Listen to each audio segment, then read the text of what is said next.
Hello everyone, আজকে হচ্ছে আমরা তোমার ভাই রাসায়নিক পরিবর্তনের নেক্সট লেকচারে স্টার্ট করতেছি ভাই। সো আজকে হচ্ছে আমরা ক্যাপিকেসির অনেকগুলো ম্যাথ করবো এবং আমরা কোয়েশ্চেন ব্যাংক সলভ করবো ভাই। সো আমি আশা করতেছি তোমরা ক্যাপিকেসির যে আমি থিওরিগুলো পড়াইছি এগুলো তোমরা হচ্ছে আগেই পড়ে আসছো, কারণ থিওরি যদি তুমি না জানো এবং আগের ম্যাথগুলো যদি তুমি না দেখো, মানে আমি যেগুলো করাইছি অলরেডি 2টা লেকচার ধরে, তাহলে কিন্তু তুমি আজকের লেকচারটা ভালো করে বুঝবা না। আমি তোমাকে অবশ্যই রিকমেন্ড করবো যে আগের লেকচারগুলো যেন তুমি একটু দেখে আসো। ওকে, তাহলে এটা হচ্ছে আমার ভাই ফেসবুক গ্রুপ, তুমি চাইলে এখানে জয়েন দিতে পারো। আমরা এখানে আমাদের সব ইনফরমেশন দেওয়ার চেষ্টা করি। তাহলে চলো আজকে আমরা আমাদের প্রথম ম্যাটটা স্টার্ট করি, আসো। তো প্রথম ম্যাটারে দেখো আমার এখানে কি বলতেছে। বলতেছে 873 কেলভিন তাপমাত্রায় লোহিত তপ্ত লৌহ এবং স্টিমের মিশ্রণ বিক্রিয়া করে সাম্য অবস্থায় পৌঁছায়। তার মানে দেখো তোমার এখানে একটা বিক্রিয়া দিছে, বিক্রিয়াটা বলতেছে কত তাপমাত্রায় ঘটতেছে, 873 কেলভিন তাপমাত্রায় ঘটতেছে। এবং এই বিক্রিয়াটার মধ্যে দেখো তো কি হচ্ছে, লোহিত তপ্ত লৌহ, অর্থাৎ এই যে দেখো তোমার এখানে আয়রন আছে, লোহা, সেইটা, এবং স্টিম। স্টিম মানে কি, পানির বাষ্পীয় অবস্থা বা গ্যাসীয় অবস্থা। তার মানে এখানে একটা জিনিস দেখো, ভালো করে জিনিস লক্ষ্য করো, লোহা যেটা আছে এটা কিন্তু সলিড আছে, আর পানি যেটা আছে এটা কিন্তু গ্যাসীয় অবস্থায় আছে, স্টিম অবস্থায় আছে। বিক্রিয়া করে কিসে পৌঁছাইছে ভাই, সাম্যাবস্থায় পৌঁছাইছে।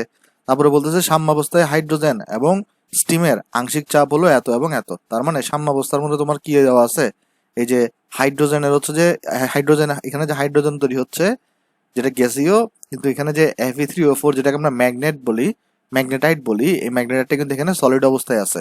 তো এখানে কোয়েশনের মধ্যে কি কি দেওয়া আছে তাহলে ভাই, কোয়েশনের মধ্যে বলছে সাম্যাবস্থায় হাইড্রোজেন এবং স্টিমের আংশিক চাপ হলো এত এবং এত। তার মানে প্রথম কথা দেখো তোমার কোয়েশনের মধ্যে কি দেওয়া আছে, প্রথমে তোমার এখানে কোয়েশনের মধ্যে টেম্পারেচার উল্লেখ করা আছে। অর্থাৎ তাহলে আমাদের এখানে কোয়েশনে দেখো তো টি কত বলে দিছে আমাকে, টি বলে দিছে তাহলে আমার কাছে 873 কেলভিন। দাঁড়াও এটাকে আমি একটু সুন্দর করে লিখি, এই টি হচ্ছে আমার এখানে 873 কেলভিন। তারপর আমাকে কি বলে দিছে, আমাকে বলে দিছে সাম্যাবস্থায়, সাম্যাবস্থার মধ্যে খেয়াল করে দেখো আমাকে বলে দিছে পি অফ, এই যে হাইড্রোজেনের আংশিক চাপ বলে দিছে, তার মানে P of H2 সেটা কত ভাই, সেটা হচ্ছে তোমার এখানে 3.2 কিলো প্যাসকেল। তারপর তোমার এখানে বলে দিছে স্টিমের আংশিক চাপ, তার মানে তুমি যদি দেখো এখানে P of H2O যেটা আছে স্টিম, এটার আংশিক চাপ দেওয়া আছে কত ভাই, 2.4 কিলো প্যাসকেল। ওকে, এতটুকু জিনিস তোমার এখানে দেওয়া আছে। আর তোমাকে এখানে বের করতে বলছে, তাহলে কি ভাই বলো তো, এখানে বলছে এই বিক্রিয়াটা তুমি কি বের করো, ক্যাপি নির্ণয় করো। এই বিক্রিয়াটাতে ক্যাপি কত হবে সেটা তুমি এখানে নির্ণয় করো, এটা তোমাকে বের করতে বলছে। সেটা তুমি বের কিভাবে করবা, চলো তাহলে আমরা দেখি জিনিসটা। প্রথম কথা আসো আমরা বিক্রিয়াটাকে একবার লিখি এখানে আগে। তাহলে চলো আমরা প্রথমে আগে লিখি বিক্রিয়া।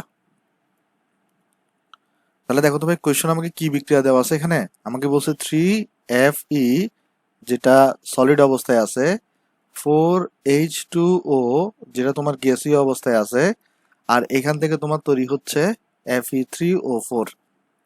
এখান থেকে তোমার তৈরি হচ্ছে Fe3O4, যেটাও সলিড অবস্থায় আছে, আর 4H2, এটা হাইড্রোজেন গ্যাসীয় অবস্থায় আছে, রাইট। আচ্ছা, তাহলে একটা জিনিস দেখো তো, তাহলে এখন এখানে আমাদের একটা জিনিস, এই জিনিসটা দেখো, আমি তোমাদেরকে একটা কেস পড়েছিলাম। কেসের মধ্যে কি ছিল, যে কেসের মধ্যে ছিল যে যারা যদি গ্যাসীয় সলিড একসাথে থাকে বা লিকুইড যদি থাকতো এখানে, তাহলে শুধু গ্যাসীয় গুলোকে আমরা এখানে কাউন্ট করব, কিন্তু আমরা কিন্তু এখানে সলিড এবং লিকুইড যেগুলো থাকবে, যেমন এখানে তো লিকুইড নাই, এখানে সলিড আছে, এদেরকে আমরা 1 ধরে নিব। দেখো তারা থিওরি ক্লাস করে আসছো, তারা নিশ্চয়ই হয়তো এই জিনিসটা দেখে আসছিল তখন। তা আমরা কি বলছিলাম ভাই, একটা কেস পড়ছিলাম এরকম, যে যদি কখনো সলিড আর গ্যাস একসাথে থাকে, তখন আমরা কিন্তু সলিডকে কাউন্ট করি না, আমরা কিন্তু শুধুমাত্র কাকে কাউন্ট করি, ওই গ্যাস গুলাকে কাউন্ট করি, রাইট। আচ্ছা, তাহলে এখানে তাহলে দেখো তো তোমার এখন এখানে তুমি তাহলে ক্যাপির ফর্মুলাটা কি লিখবা, তাহলে দেখো কাউন্ট করতেছো কাকে কাকে, এই যে তোমার এখানে হাইড্রোজেনটাকে এবং H2O টাকে। তাহলে এখানে লিখবো হচ্ছে আমরা পি অফ হাইড্রোজেন, আর এটার আগে 4 যেহেতু আছে, তাহলে পাওয়ার হিসেবে 4 চলে যাবে। আর নিচে লিখবো হচ্ছে আমরা পি অফ H2O, আর এখানের উপরে পাওয়ার বসবে 4। এখন তোমরা অনেকে কোয়েশ্চেন করতে পারো যে ভাই, এখানে তাহলে আপনি এই যে আয়রন এবং Fe3O4 কে নিলেন না কেন? কারণ হচ্ছে খেয়াল করে দেখো, কারণ এখানে Fe3O4 এটাও সলিড অবস্থায় আছে, আবার আয়রনটাও তোমার এখানে কি আছে, সলিড অবস্থায় আছে, সেই জন্য এটাকে আমরা নিই নাই। যারা গ্যাসীয় অবস্থায় থাকবে তাদেরকে নিয়ে শুধু আমরা চিন্তা করব। যেমন গ্যাসীয় এখানে উৎপাদকে, গ্যাসীয় উৎপাদক হচ্ছে হাইড্রোজেন, তাই এখানে পি অফ H2 নিছি। গ্যাসীয় বিক্রিয়ককে পানি, তাই এখানে পি অফ H2O নিছি নিচে। ওকে, আশা করি বুঝতে পারছি আমরা এটা। সেখানে দেখো দোনোটার ভ্যালু কিন্তু তোমার কোয়েশ্চনে দেওয়াই আছে। তাহলে এখানে দেখো কি দিছে, কত কত ভ্যালু দিছে। H2 দেওয়া আছে তোমার এখানে 3.2, পাওয়ার হচ্ছে 4 বসবে। আর এখানে দেখো তোমার পি অফ H2O দেওয়া কত, 2.4, পাওয়ার বসবে তাহলে এখান থেকে দেখো, এখান থেকে তোমার আনসার আসবে কত? আমি যদি ক্যালকুলেট করি এখানে, এক সেকেন্ড আমি ক্যালকুলেটরটা একটু নিই। তাহলে এখান থেকে আনসার আসবে আমার 3.2, পাওয়ার হচ্ছে তোমার এখানে 4, আর হচ্ছে 2.4, পাওয়ার হচ্ছে তোমার এখানে 4। তাহলে এটার ভ্যালু আমার কাছে আসছে 3.16, 3.16049। আচ্ছা, এটার একক কি হবে ভাই? আমরা জানি একক হয় তোমার হচ্ছে অ্যাটমসফিয়ার, পাওয়ার বসে ডেল্টা এন, রাইট? তাহলে এখানে চলো দেখি আমরা ডেল্টা এনটা কত হবে। ডেল্টা এন মানে কি ভাই? গ্যাসীয় উৎপাদের মোল সংখ্যা মাইনাস গ্যাসীয় বিক্রিয়কের মোল সংখ্যা। আমরা ডেল্টা এন মানে সবাই হয়তো শিখে আসছি আগে, এটা গ্যাসীয় উৎপাদের মোল সংখ্যা মাইনাস গ্যাসীয় বিক্রিয়কের মোল সংখ্যা। তাহলে দেখো এখানে গ্যাসীয় উৎপাদকে, গ্যাসীয় উৎপাদক তোমার এখানে দেখো হাইড্রোজেন, হাইড্রোজেনের মোল সংখ্যা এখানে কত দেওয়া আছে ভাই? 4।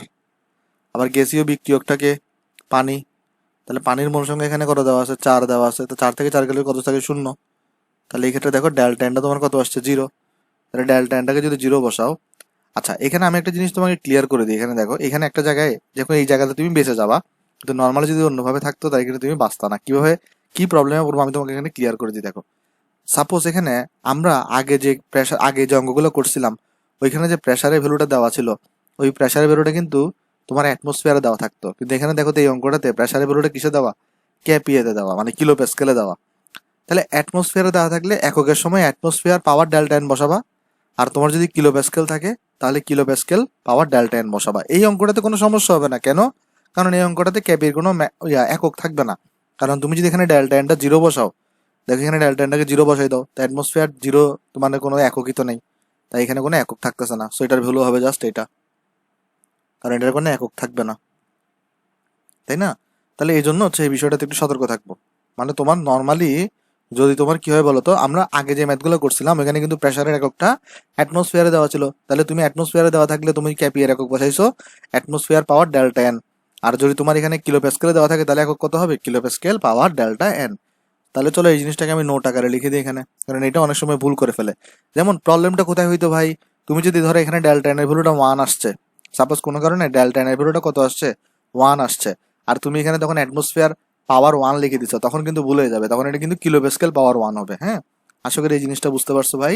তাহলে আমি চলো এখানে নোট আকারে লিখে দিই জিনিসটা। তাহলে কি করবা,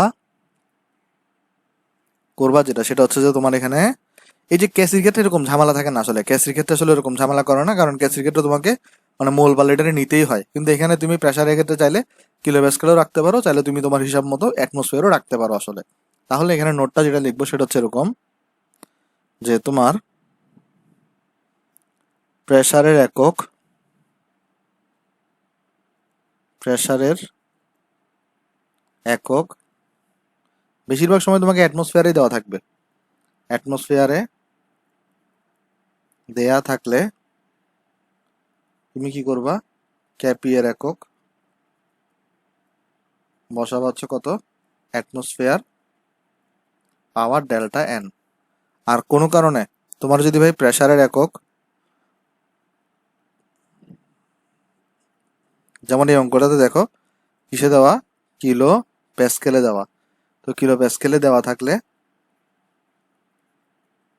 মানে যেইটা যে এককে দেওয়া থাকবে ওই ক্যাপি এর একক হবে তোমার। তখন প্রথমে তুমি আগে ব্র্যাকেটের ভিতরে প্রেসারের এককটাকে বসাবা, উপরে পাওয়ার দিয়ে দিবা ডেল্টা এন। সো এটা হচ্ছে তোমার কাছে অনেক ইম্পর্টেন্ট একটা জিনিস, সেটাকে তোমার মাথায় রাখতে হবে একটু ভাই। কারণ এটাতে মানে আনসার তো সবাই ঠিক দেখবা যে ওই ভ্যালু সেম বের করবে, কিন্তু এককটাতে একটু গন্ডগোল লাগাই দিবে।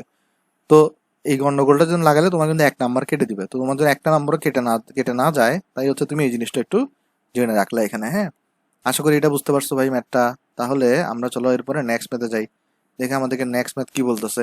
আচ্ছা আসো আমাদের নেক্সট ম্যাথ দেখে আসো। নেক্সট ম্যাথটা দেখো, নেক্সট ম্যাথটা আমি তোমাকে একটু করে বলি।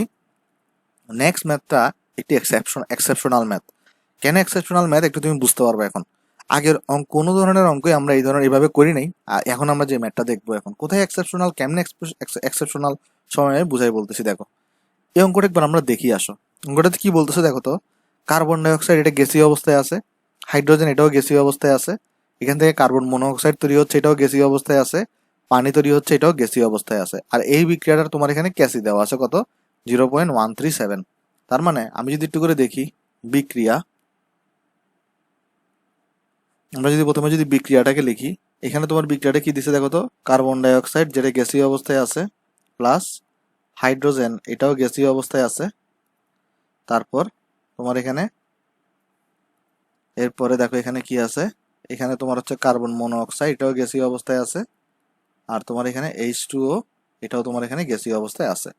আর তোমাকে এখানে আরেকটা জিনিস বলে দিছে, এই বিক্রিয়াটার ক্যাসি দেওয়া আছে কত, ক্যাসি দেওয়া আছে এখানে 0.137। তারপরে কি বলছে দেখো, প্রাথমিক অবস্থায় তার মানে শুরুতে, তার মানে শুরুতে স্টার্টিং এ কি ইনফরমেশন দিয়েছে দেখো, এখানে বলছে প্রাথমিক অবস্থায় 5 মোল কার্বন ডাইঅক্সাইড, 6 মোল হাইড্রোজেন, 1 মোল কার্বন মনোঅক্সাইড এবং 1 মোল H2O আছে। তাহলে একদম শুরুতে 5 মোল তোমার এখানে কি আছে ভাই, কার্বন ডাইঅক্সাইড আছে। তোমার এখানে কি আছে দেখো তো, 5 মোল কার্বন ডাইঅক্সাইড আছে। তারপরে স্টার্টিং এ হাইড্রোজেন আছে কয় মোল, 6 মোল। তারপর তোমার এখানে স্টার্টিং এ কার্বন মনোঅক্সাইড আছে কয় মোল, 1 মোল। আর হাইড্রোজেন আছে কয় মোল, সরি পানি আছে কয় মোল, 1 মোল আছে। এটা কিন্তু স্টার্টিং এ আছে। তাহলে এরপরে তোমাকে জিজ্ঞেস করছে সাম্যাবস্থার মধ্যে প্রত্যেকের ঘনমাত্রা নির্ণয় করো। এইখানে ঝামেলাটা আসবে, আমি তোমাকে বুঝাই বলি দেখো, এটা এক্সেপশনাল কেন বলতেছি। আগের কোনো ম্যাথে, আমরা আগে যে 2টা লেকচার ধরে যে ম্যাথগুলো করলাম, কোনো ম্যাথেই এই 4টা জিনিস, এখানে দেখো তো বিক্রিয়ক আছে 2টা, উৎপাদক আছে 2টা, মানে টোটাল এখানে 4টা জিনিস আছে। আগের কোনো অঙ্কে এই 4টা জিনিসেরই শুরুর মোল সংখ্যা দেওয়া ছিল না। জিনিসটা খুব মনোযোগ দিয়ে শুনো ভাই, আগের কোনো ম্যাথেই আমাদের এখানে 4টা জিনিসের স্টার্টিং মোল সংখ্যা কখনোই দেওয়া ছিল না। হয় 3টার দেওয়া ছিল, নাহলে 2টার দেওয়া ছিল, নাহলে 1টার দেওয়া ছিল, অথবা কোন এমন হইতো 1টারও দেওয়া থাকতো না। তখন তুমি বিক্রিয়কেরটা 1 ধরে নিতা এবং উৎপাদকটা 0 ধরে নিতা, তাই না? মানে কিন্তু এমন হইতো না যে তোমার হচ্ছে ভাই সবার দেওয়া আছে, সবার স্টার্টিং মোল সংখ্যা কিন্তু কখনোই, আমরা এখন পর্যন্ত কোনো ম্যাথ করি নাই যেখানে মধ্যে সবার স্টার্টিং মোল সংখ্যা দেওয়া আছে, এরকম আমরা কিন্তু কোনো ম্যাথ করি নাই। ওকে, কিন্তু এই ম্যাথটাতে দেখো, এখানে কিন্তু সবার মোল সংখ্যা কিন্তু দেওয়া আছে স্টার্টিং এ। তাহলে এরকম ক্ষেত্রে আমরা, যারা থিওরি ক্লাস করছো তারা নিশ্চয়ই এই জিনিসটা খুব ভালো করে শুনছিল। আমি কিন্তু একটা জিনিস তখন বলছি, আমি তখন বলছিলাম যে একটা ব্যাপার বলছিলাম, কিউপি কিউসির ব্যাপার।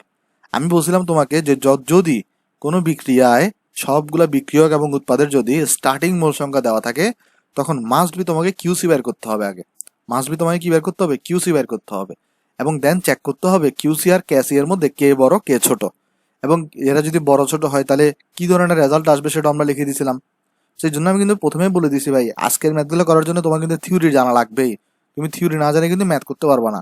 তাহলে দেখো, আমরা অলরেডি কিন্তু তোমাকে কোয়েশনে বলেই, আগে থিওরি ক্লাসে বলেই দিছিলাম যে যদি কখনো এমন হয় কোয়েশনের মধ্যে সবার, মানে যারা যারা উৎপাদক থাকবে, যারা যারা বিক্রিয়ক থাকবে, সবার যদি স্টার্টিং মোল সংখ্যা দেওয়া থাকে, তাহলে তোমার আগে অবশ্যই কি বের করতে হবে, কিউসি বের করতে হবে।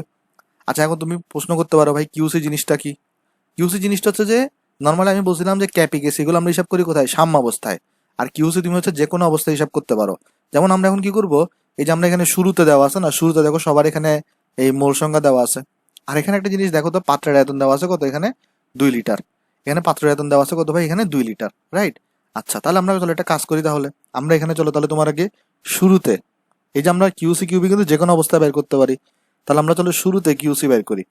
ভাই কিউসি কেন বের করবেন, কেন কিউপি বের করবেন না? কারণ এখানে ক্যাসি দেওয়া আছে, যেটা দেওয়া থাকবে সেটা রিলেটেড বের করবা। দেখো তো কিউসি ইকুয়াল টু কত হবে, কিউসির ফর্মুলাও কিন্তু আমরা বুঝলাম ক্যাসির মতোই, অর্থাৎ উৎপাদকগুলো বসাবা, তারপরে তুমি এখানে এই পানি উৎপাদকটাকে বসাও, তারপর এখানে তোমার কার্বন ডাইঅক্সাইড, তারপর তোমার এখানে H2। ওকে, তাহলে কিউসি যদি বের করতে চাই, দেখো তো এটা কি, এগুলো কি ঘনমাত্রা না? তো ঘনমাত্রা মানে কত, S is equal to N by V. আমরা সবাই ফর্মুলা জানি, ঘনমাত্রার ফর্মুলা সেটা কত, S is equal to N divided by V, অর্থাৎ মোল সংখ্যা ডিভাইডেড বাই আয়তন। তাহলে এখানে যদি আমরা কার্বন মনোঅক্সাইডে যদি আমরা ঘনমাত্রা বের করতে চাই, সেটা কত আসবে, কার্বন মনোঅক্সাইডে তোমার এখানে মোল সংখ্যা কত, মোল সংখ্যা তোমার এখানে 1, আর আয়তন এখানে কত, আয়তন এখানে তোমার 2। দেখো 2 লিটার দেওয়া আছে এখানে। তারপরে ইনটু H2O এর মোল সংখ্যা 1, আয়তন এখানে 2। কার্বন ডাইঅক্সাইড আয়তন, মোল সংখ্যা কত, 5, আয়তন হচ্ছে তোমার 2। আর এখানে হাইড্রোজেনের আয়তন, মোল সংখ্যা হচ্ছে 6, আয়তন হচ্ছে তোমার এখানে 2। সেখানে তোমার ভ্যালুটা কত আসবে দেখে আসো, সব 2 দ্বিতীয় কাটা যাবে, তাহলে এখানে আসবে 1 বাই বেসিক্যালি 30। 1 বাই তোমার এখানে আসবে কত, 30। তাহলে 1 বাই 30 এর ভ্যালু কত, 1 বাই 30 এর ভ্যালু হচ্ছে যে 0.0333। ওকে, তাহলে কিউসির ভ্যালু তোমার এখানে এটা আসছে। আর একক কি হবে? একক আসলে থাকবে না, কারণ দেখো এখানে এটা গ্যাসীয় উৎপাদের মোল সংখ্যা, মোট মোল সংখ্যা এখানে 2, 1 আর 1 যোগ করলে 2 হবে। এখানে দেখো 1 আর 1 যোগ করলে 2 হবে। 2 থেকে 2 চলে গেলে তো কোনো একক নাই, ডেল্টা এন এখানে 0 হয়ে যায়। সো তাহলে কিউসির ভ্যালু আসছে তোমার কাছে এটা। তাহলে এখন এখানে তুমি যদি কম্পেয়ার করে দেখো, কিউসির ভ্যালুটা কিন্তু ক্যাসি থেকে ছোট। এখানে কিন্তু আমার কিউসির ভ্যালুটা কিন্তু ক্যাসি থেকে কিন্তু ছোট। তাহলে কিউসির ভ্যালু যদি ক্যাসি থেকে ছোট হয়, এটা দ্বারা কি ইন্ডিকেট করে? আমরা পরে আসছিলাম কিন্তু, এটা দ্বারা ইন্ডিকেট করে হচ্ছে আমার বিক্রিয়া সম্মুখমুখী হবে। বিক্রিয়া সম্মুখমুখী হবে। ভাই এটা দ্বারা আপনি কি বুঝাচ্ছেন বিক্রিয়া সম্মুখমুখী হবে? এটা দ্বারা বুঝাচ্ছে যে তুমি বিক্রিয়াটাকে যেভাবে লিখছো না, সেভাবেই চলতে থাকবে। অর্থাৎ এটা বিক্রিয়ক হিসেবে কাজ করবে আর এটা উৎপাদক হিসেবে কাজ করবে। সম্মুখমুখী মানে কি? যে বিক্রিয়ক থেকে তোমার উৎপাদক তৈরি হবে। অর্থাৎ কিউসি যেহেতু ক্যাসি থেকে ছোট আসছে, তাহলে এটার মানে হচ্ছে যে বিক্রিয়াটা সম্মুখমুখী হবে, অর্থাৎ যেভাবে চলতেছিল সেভাবে সামনের দিকে যাবে। কিন্তু কোনো কারণে তোমার যে কিউসিটা আছে, এটা যদি ক্যাসি থেকে যদি বড় আসতো, তাহলে কিন্তু বিক্রিয়াটা পশ্চাৎমুখী হইতো। তখন কি করতে হইতো সেটা আমি তোমাকে দেখাই দিব, একটু পরে দেখাই দিব ভাই। হ্যাঁ, আমরা আগে চলো এই ম্যাথটা করে ফেলি, যে কিউসি ক্যাসি থেকে ছোট ধরে, পরে আমি দেখাই দিব যে তোমার যদি সেম অঙ্কের জন্য আমি দেখাবো, আমি ক্যাসির মানটা চেঞ্জ করে দিব, তখন এখানে ক্যাসির মানটা আরো কমাই দিব এটা থেকে। তখন আমরা দেখবো যে কি ইফেক্ট এখানে পড়বে আর কি ম্যাথটাতে। তাহলে আমরা প্রথমে এখানে কিছু, আমি চলো সামারি করি। প্রথম সামারি কি? তুমি কোয়েশ্চনে দেখছো 4টা জিনিসেরই তোমার এখানে মানে বিক্রিয়ক, উৎপাদক সবগুলার মোল সংখ্যা দেওয়া আছে। সুন্দর মতো তুমি এখানে কিউসি বের করবা। কিউসি বের করে তুমি ক্যাসির সাথে কম্পেয়ার করছো, তুমি দেখতেছো কিউসির ভ্যালুটা ক্যাসি থেকে ছোট। তো কিউসির ভ্যালু যদি ক্যাসি থেকে ছোট হয়, তাহলে অবভিয়াসলি বিক্রিয়াটা কি হবে? সম্মুখমুখী হবে। অর্থাৎ বিক্রিয়া সম্মুখমুখী মানে হওয়াটা কি? বিক্রিয়ক থেকে উৎপাদক কনভার্ট হচ্ছে। তার মানে যেভাবে করে কোয়েশ্চনটা দেওয়া আছে, সেটা কোয়েশ্চনের মধ্যে যেটা দেওয়া আছে সেটা অ্যাকুরেট বিক্রিয়া, এবং এভাবে বিক্রিয়াটা চলতে থাকবে। রাইট? এটা তুমি জানো, এটা তুমি আগে দেখে আসছো এখানে। আচ্ছা, তাহলে এখন দেখো, আমি চলো এই জিনিসগুলোকে একটু নিচে নামাই দিই, আমার একটা স্পেস দরকার। তো তাহলে আমি এটাকে, তাহলে এই ওয়ানটা তাহলে আমার এখানে ছিল, আর এই ওয়ানটা আমার তাহলে এখানে ছিল। এখানে নিয়ে আসি আমরা এখানে। আচ্ছা, এবার আমাকে কোয়েশ্চনে কি চাইছে দেখো তো। কোয়েশ্চনে আমাকে চাইছে যে যে সাম্যাবস্থায় প্রত্যেকের ঘনমাত্রা নির্ণয় করো। তাহলে সাম্যাবস্থায় কি হবে চলো দেখি। সাম্যাবস্থায় আমরা কি জানি বলো তো, যে তোমার বিক্রিয়ক থেকে কিন্তু কিছু একটা বাদ যাবে। এখানে কত পার্সেন্ট বাদ যাবে বা কয় মোল বাদ যাবে সেটা বলে নাই। তো আমি এখানে অ্যাজাম্পশন করে নিব, ধরো এক্স পরিমাণ বাদ যাবে। সাপোজ ধরো কার্বন ডাইঅক্সাইডের আগে তো ছিল 5, এটা থেকে ধরো এক্স মোল বাদ গেল। তাহলে একটা জিনিস খেয়াল করে দেখো, 1 মোল কার্বন ডাইঅক্সাইডের সাথে 1 মোল হাইড্রোজেন বিক্রিয়া করে। তাহলে কার্বন ডাইঅক্সাইড থেকে যদি এক্স বাদ যায়, তাহলে হাইড্রোজেন থেকে কতটুকু বাদ যাবে বলো তো? এক্সই বাদ যাবে। অর্থাৎ হাইড্রোজেন আগে 6 ছিল, এখান থেকে এক্স বাদ যাবে। 1 মোল থেকে 1 মোল তৈরি হয়, তা আগে তো 1 মোল ছিল অলরেডি, এখান থেকে দেখো এক্স পরিমাণ বাদ চলে গেছে। তাহলে এখান থেকে 1 মোল থেকে 1 মোল তৈরি হলে এক্স মোল থেকে এক্স মোল তৈরি হবে। তাহলে এখানে আগে থেকে তো 1 ছিল, আরো এক্স তৈরি হয়েছে। আবার সেম ভাবে এখানেও আরো এক্স তৈরি হয়েছে। এখানে সবগুলোর সাথে তুমি এখানে মোল লিখে দিতে পারো, না লিখলেও সমস্যা নাই।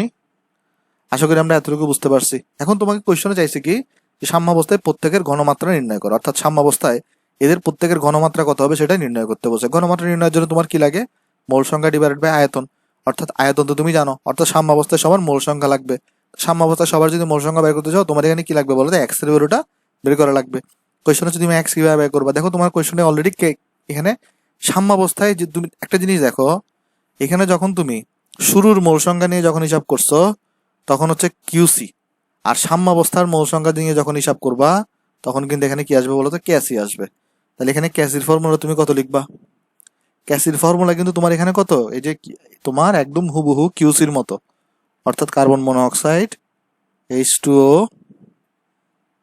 Carbon dioxide, H2। ওকে, এরকম লিখতে হবে জিনিসটা এখানে। আচ্ছা, তাহলে এরপরে দেখো এখানে কি আসবে ভাই। এরপরে তুমি দেখো এখানে আমরা অলরেডি জানি যে, তাহলে একটা জিনিস দেখো, আমরা যেহেতু এখানে ক্যাসি লিখছি, একটা জিনিস দেখো, এখানে আমরা কিউসি যখন লিখছিলাম, কিউসি আমরা কোথায় হিসাব করছিলাম? শুরুতে। এই জন্য আমরা কার্বন মনোঅক্সাইডের দেখো আমরা এখানে শুরুর মোল সংখ্যাটা বসাইছি। হাইড্রোজেনের H2O এখানে শুরুর মোল সংখ্যা বসাইছি। আবার সেম ভাবে এখানে কার্বন ডাইঅক্সাইডের শুরুর মোল সংখ্যা, হাইড্রোজেনের শুরুর মোল সংখ্যা বসাইছি। কিন্তু যেই মুহূর্তে আমি ক্যাসি হিসাব করতেছি, ক্যাসিটা কোথায় কাউন্ট হয়? ক্যাসিতে কাউন্ট হয় তোমার হচ্ছে ভাই সাম্যাবস্থায়। ক্যাসি কাউন্ট হয় কোথায় ভাই? ক্যাসি কাউন্ট হয় তোমার হচ্ছে যে সাম্যাবস্থায়। তাহলে সাম্যাবস্থায় যদি ক্যাসি কাউন্ট হয়, তখন এখানে খেয়াল করে দেখো, তুমি এখানে যে কার্বন মনোঅক্সাইড এইবার যে মোল সংখ্যাটা বসাবা, এটা কিন্তু সাম্যাবস্থার মোল সংখ্যা বসাইতে হবে। ওকে, এটাতে কিন্তু ঝামেলা করিও না। তাহলে এখানে দেখো তো কার্বন মনোঅক্সাইডটা কত হবে। এখানে সাম্যাবস্থায় কার্বন মনোঅক্সাইড কত আছে? 1 + x ডিভাইডেড বাই 2 করতে হবে, কারণ আয়তন 2। তারপর এখানে H2 কত আছে? 1 প্লাস এক্স ডিভাইডেড বাই 2 করা লাগবে। অনুরূপভাবে কার্বন ডাইঅক্সাইড কত আছে 5 মাইনাস এক্স ডিভাইডেড বাই 2 করতে হবে, আর এখানে 6 মাইনাস এক্স ডিভাইডেড বাই 2 করা লাগবে, রাইট। আর এখানে দেখো এই যে ক্যাসির ভ্যালুটা কত দেওয়া আছে কোশ্চনে 0.137। তাহলে দেখো এখান থেকে কি হবে ভাই, এই টু এই টু এই টু এই টু কাটা যাবে। তাহলে এখানে তোমার থাকতেছে কি, আমরা যদি ক্যালকুলেশন করি এখানে দেখো, আমরা তাহলে চলো এখানে ক্যালকুলেশন করি, আসো এখান থেকে। হ্যাঁ, তাহলে দেখি এখানে থাকতেছে কি, আমার এখানে 1 প্লাস এক্স 1 প্লাস এক্স, তার উপরে থাকতেছে হচ্ছে 1 প্লাস এক্স এর হোল স্কোয়ার, আর নিচে থাকতেছে তোমার এখানে 5 মাইনাস 6 ইন্টু তোমার এখানে এই 6 মাইনাস 6 থাকতেছে। তাহলে যদি মাল্টিপ্লাই করি 5 6 কত আসবে, 5 6 30, তারপর মাইনাস, তারপর এখানে কত আসবে দেখো মাইনাস 5 এক্স মাইনাস 6 এক্স, তাহলে এটা হয়ে যাবে মাইনাস 11 এক্স। দেখো minus 5 x minus 6 x minus 11 x, এরপরে তুমি যদি মাইনাস মাইনাসে যদি গুণ করো তাহলে এটা এক্স স্কোয়ার থাকবে। আর এখানে কত আসবে, এটা 0.137। আর তুমি চাইলে এরপরে উপরের জিনিসটাকে তুমি তাহলে ভেঙে লিখতে পারো। উপরের জিনিসটাকে তাহলে আমরা ভেঙে কি লিখবো, 1 প্লাস এক্স এর হোল স্কোয়ারটাকে আমরা লিখতে পারি হচ্ছে যে 1 plus 2x plus x square.